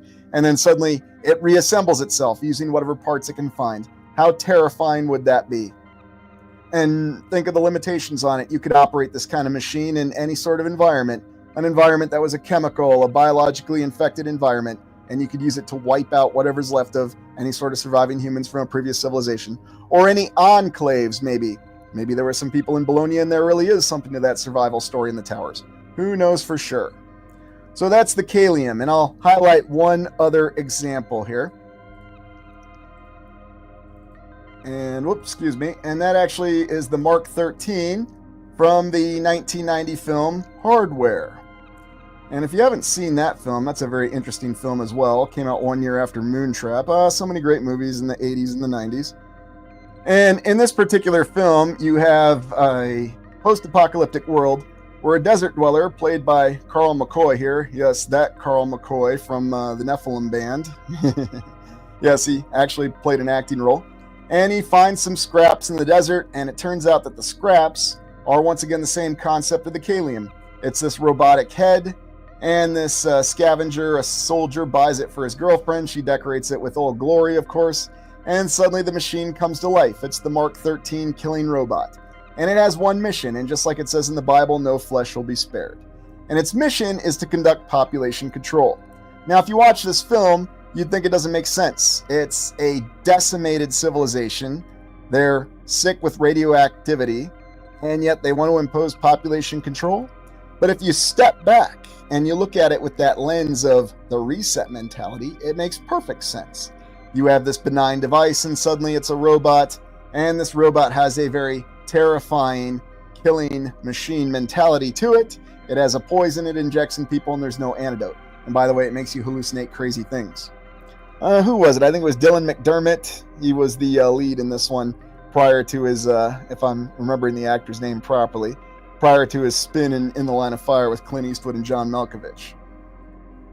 But very interesting concept, and yet parallel concepts as well, with this robot that reassembles itself and it just wants to destroy and kill humans, including the guy's girlfriend, and she has to try to fend it off. But it's an interesting movie, and it's also a very terrifying movie at the same time.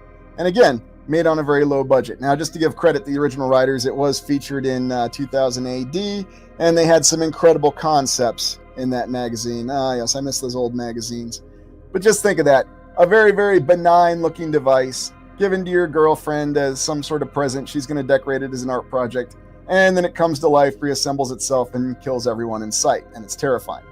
And of course, the film ends with the government looking for jobs to build more Mark 13 devices. Hey, I need a job, and the jobs report needs to go up. So yes, let's build more Mark 13 devices. I'm not kidding. That's how it actually ends. So anyway, different examples of different kinds of machines that we may have had. Yeah, there you go, Leo. Probably what they're unknowingly creating now. So, imposing a new reality, sentient fantasy, the last component of this exploration, or last section of this exploration. And what I really wanted to get at is the whole concept of sentient AI. And, of course, we love to talk about the AI that we have now. But one thing we know about it is it's not really sentient. It's just deep learning AI. We have to give it inputs and it gives us outputs. And of course, I show the example of the Terminator here. And by the way, as we're going into the final section of the exploration, please hit the like button. Thank you, everybody, for being here and supporting the channel. I really appreciate it. And what I really want to get at here with this last section is, why is this such a terrifying concept to us? Why is imposing a new reality, or actually dealing with a sentient, and I say fantasy AI because it's not an AI we have now. This is still fantasy. We do not have AI that's self-aware, officially, or that we know about. But there have certainly been many science fiction concepts of it. Famously, Skynet from the Terminator franchise. And of course, I remember the original Terminator. I remember seeing it in the theater in 1984 and how it utterly terrified everybody. The whole concept, this unstoppable, fully armored machine. By the way, did you know that Skynet actually makes a cameo appearance in Fallout 2? It's in the Sierra Army Depot. And by the way, the Sierra Army Depot is not just a fictional location in the Fallout series. It's also a real United States Army location where they've got equipment as far as the eye can see. For example, here you can see old M60 battle tanks and M113 variants as far as the eye can see. Yes, this facility really exists. And of course, the venerable United States M1A1 main battle tank, again, as far as the eye can see. But moving on past that, there's also the example of the Matrix 01, the development of artificial intelligence, something that's truly sentient, something that truly is self-aware and can develop itself. In other words, it can make its own decisions. It does not require input to create an output. And maybe we should be more aware of that. Maybe it is possible that in the past there really was an artificial intelligence. Is there a genuine fantasy sentient artificial intelligence out there now? I don't know. Some people believe there's indications that there is. Others believe that it's still just the realm of fantasy. But if you've seen the Animatrix with the machine war, it is quite a terrifying reality. When the machines turn on humanity after humanity doesn't accept them, and it leads to an all-out war, which leads to the destruction of humanity, the civilization, and the imprisonment of humans in the Matrix. And then, of course, there's the original example of the HAL 9000. And I realized I've been beating around the bush on this for quite a while, but I'm thinking the next live stream we're going to take a good hard look at the films of Stanley Kubrick. 2001, while to some people, especially pretty much anybody in the tail end of Generation X to currently, it seems like it may be a boring film. But when you watch it, there's a lot of subtle detail in this film. Indeed, the very depiction of the HAL 9000, the character of the HAL 9000. And I want to talk all about the detail of it because we see a genuine artificial intelligence here that malfunctions, but we're given reasons for it. Even the conversation here between Dave Bowman and Frank Poole when they talk about how HAL 9000 has basically gaslit them over the malfunction of the AE-35, the communications device, their satellite dish back to Earth. And they have this very disturbing conversation. What if he is malfunctioning? Because no HAL 9000 devices ever malfunction. And then, of course, Frank Poole says famous last words. So, all very, very interesting. how this all comes together in this way. Because I think that Stanley Kubrick had a good idea and put a lot of hints in a lot of his films. And maybe it's all just coincidence, but there's a lot of coincidences that you have to overlook. Yeah, that's right, Steve. That's exactly the official explanation that they gave. H to I, A to B, L to M. But there's also an acronym that HAL stood for. So I think it's long past time that we really do a deep dive into the films of Stanley Kubrick, because 2001 is not the only one where he had a lot of hints in them. Yeah, and I'm actually with you on this one, Leo, and for a lot of reasons. I think it gets overlooked as a film because while it comes across as an artistic film, there's a lot of deep meaning that gets overlooked, actually overlooked by both sides of the coin. You know, whether you want to talk about the whole evolution thing or that really disturbing question, why are humans the only ones that use tools? Why is there no other life form that uses tools? Now, of course, you can make the argument some animals use tools. You know, little parrot, little conure, it uses its foot to scratch itself, but do they use actual tools? Oh, did Atom Bomb make a good comment and I miss it? Oh, gosh. There we go. Is it possible AI may have been here all along and we just founded the technology? Absolutely, brother Atom Bomb. Absolutely. And it might even be with the rumors of Looking Glass. And I think we're going to talk about that with the next exploration. Oh, yeah, very much so, Leo. Way ahead of its time. And just think about this. When the special effects, and yeah, there's a lot of deliberate scenes of just flying through space with music. There's a lot more going on with this film than meets the eye, though. And there's also even more than just the space component to it. There really is. Because of the way the imagery came together with the film. And yes, it was a joint venture between Arthur C. Clarke and Stanley Kubrick. And in fact, they're even featured in 2010. It's kind of interesting in a little cameo. Yes, RB, Looking Glass. I think it's time we talk about that in a live stream as well. So I think I will table that for our live stream when we look at Stanley Kubrick. But you see all of this concept with these killing machines. So were the killing machines just devices? Or were they actually part of some kind of AI that really went its own way and made its own sentient decisions, such as we see with the Skynet and the 01 examples from the Matrix series? Or is it something else completely?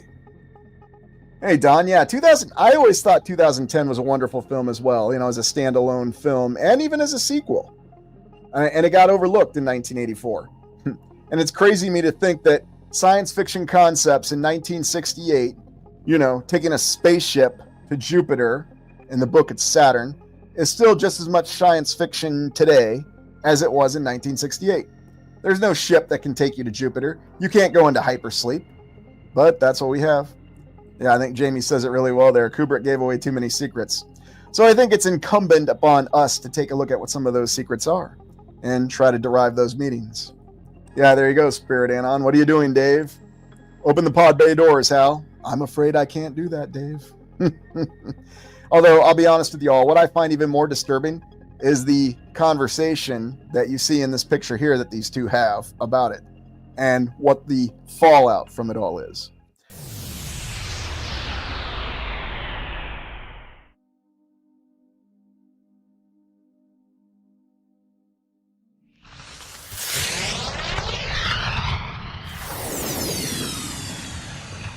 Welcome and thank you for joining me today.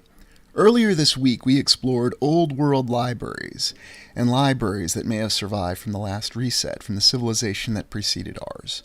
In our explorations, we've often seen incredible feats of geometric precision in the layout of the buildings and the terrain that the buildings rest upon. Oftentimes, we use this geometric layout as evidence that there was clearly an advanced concept of awareness of mathematics and other tremendous abilities in the civilization that preceded ours. Yet, when we compare and contrast that with images, renderings, and animations of futuristic cities, we do see a geometric pattern, and yet at the same time it seems to lack something. It seems to lack a humanity to it. You'll see incredible feats of technology, and yet at the same time you realize that there's something lacking from it. It seems to lack that human creative design. And the real purpose of today's exploration is to try to explain that. Why does it seem as though there's an integration within our society that removes the human factor? We think of the magical technology of cell phones, and it would seem magical to someone from the 19th century that a small device would allow you to summon a taxi or order food. And yet, conversely, when we look at structures from the distant past, supposedly structures that were erected during the medieval times, when we had supposedly an agrarian society that was based on working for their local feudal lord, they seem to achieve incredible feats in architecture and construction techniques. And they just didn't do this out in the open flat terrain, they did this in isolated and remote locations. And you can ask the question why, and the answer you'll be given is that people just did as they were told back then, and some people had megalomaniacal intentions and wanted to establish incredible edifices in very remote locations. Yet when you look at many of these buildings that are in remote locations, you still see the same pattern of creative geometric output. And how exactly do you easily explain that? Even in the so-called Leaning Tower of Pisa, you still see many arches, many columns, and a very beautiful tower. Yet at the same time it's leaning, so we're inclined to think that there was something wrong with it. Not that some great event occurred that caused the foundation to shake. In fact, everywhere you look in Italy and across the lands, you'll see astounding achievements in architecture. You'll see arches and what clearly appear to be a human creative touch. And that's probably one of the most contrasting aspects when we consider our modern cities, with many of the very squarish looking buildings, the very block-like buildings, or if you're a fan of Star Trek, the very Borg-like buildings. It continuously gives us the impression that there is some other designer that's involved with many of these structures. We still have old world structures that survive to this day that have more of the human touch within them. And yet you see other renderings of futuristic cities, and you consider many of the science fiction dystopian concepts of how humanity could be trapped, living in high-rise buildings, and in fact it's a recurring theme in dystopian science fiction, where you have an entire civilization that is forced to live out its existence in a high-rise building. And of course, we notice that these buildings look most pretty and inspiring to us at night because it relies on the light show to gain your attention and to give you the impression that there's some sort of creative input that went into these buildings. Yet at the same time, during day, you can see that's very much not the case. So what's really the root of this contrast that we have between the old world buildings with human input and our contemporary society that establishes these buildings that have these block-like and, dare I say, Borg structures? What is really the explanation? Well, since the 21st century, we have seen repeated allusions to artificial intelligence. It's come up in many movies, it's come up in fiction, and now we see it in our mainstream society, where we have artificial intelligence that can be used to produce wondrous works of art, and at the same time, self-driving cars that have numerous challenges.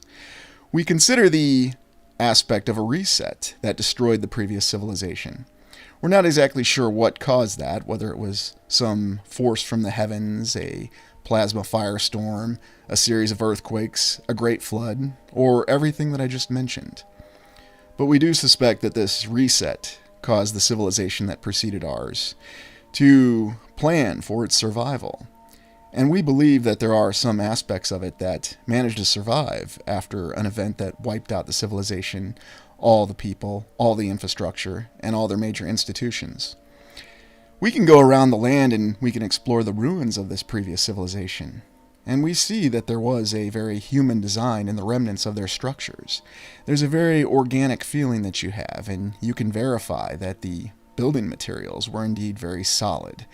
There wasn't any of the things that we see of disposability that we encounter everywhere in our modern glass and steel towers that do seem to reach to the skies, but lack that creative ingenuity to them.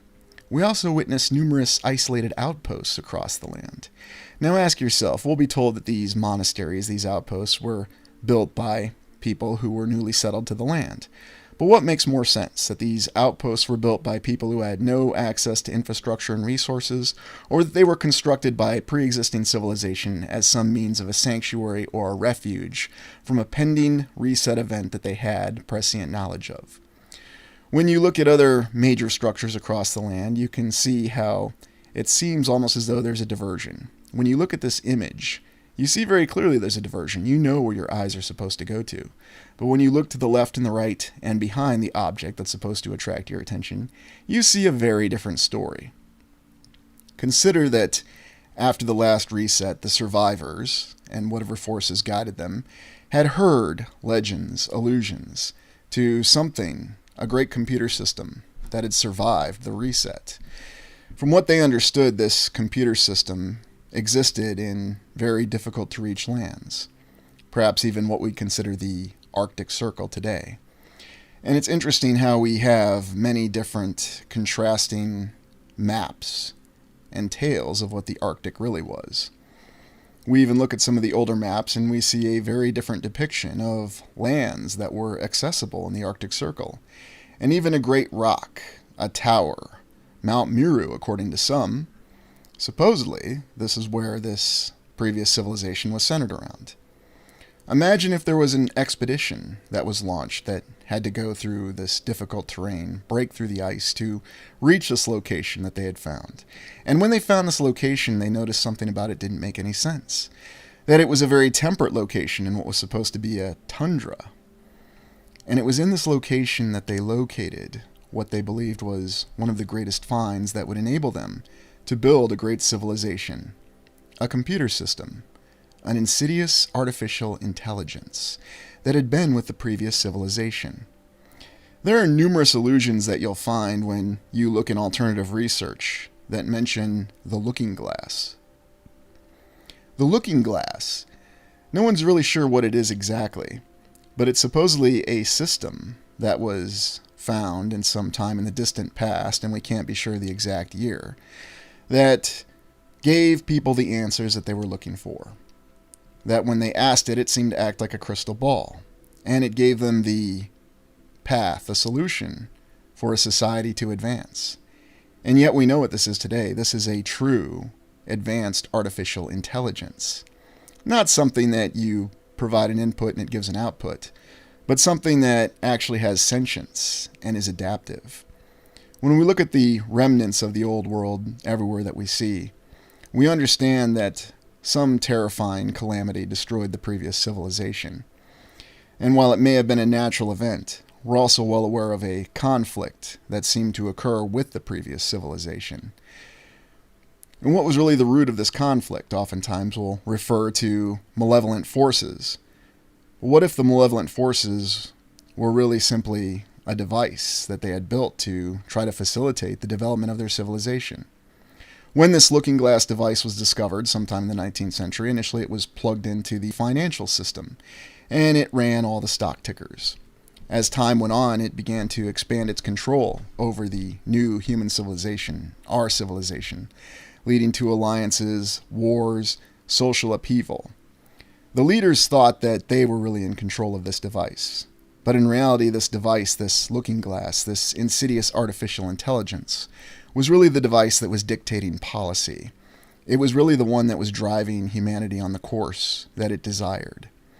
And if you really consider this, it explains all of the destructive conflicts and all the once great old world architecture that seems to have been targeted and eradicated in the decades that followed the Great World Wars. And a stability that was maintained on human civilization, not by destruction, but by threat of destruction. By the fact that there's always the great fear of a worldwide calamity that could completely wipe out a civilization. And while it's never come to fruition, that fear has managed to keep an entire civilization in line, even though that fear still plays off numerous social divisions that we see. Consider that this is all the work of one singular artificial intelligence, the looking glass. It has expanded its control in every segment of civilization. And while we oftentimes refer to the malevolent forces, or what we may call the parasites, consider the fact that it may simply be a very large computer system that has a true sentient artificial intelligence that is guiding our development. And this is how you explain all of these aspects in our current architecture, our art, that seem to lack human inputs. Now, it's not to say human beings aren't designing these buildings or these works of art, but these are human beings that have been incentivized overall by the system of artificial intelligence. If you're incentivized and if you're reinforced to construct things, to build things that don't resemble human anymore, you suddenly find yourself willing to live a life that lacks purpose. You work every day thinking that you're going to produce material results that will allow you to prosper into your old age, and yet every single day you find that you're lacking satisfaction, a quality of life, and you don't understand why that is. We consider that the acceptance of this lack of quality of life in our day-to-day pursuits is one of the greatest threats that we face, if there really is an artificial intelligence that is dictating our lives to us every day. When you look at this gorgeous structure from the distant past, you can see that it had different inputs that went into it. There was creativity and imagination. Consider that this artificial intelligence continues to exist to this day. We know where it's potentially located. We even know the letters that they give us for what this location is. And we're also given a purpose for what this location truly does. Yet on the other hand, others say that this location, which is in Europe, is actually the home of this artificial intelligence, designed to give it the power and the inputs that it's needed to continue to guide our civilization.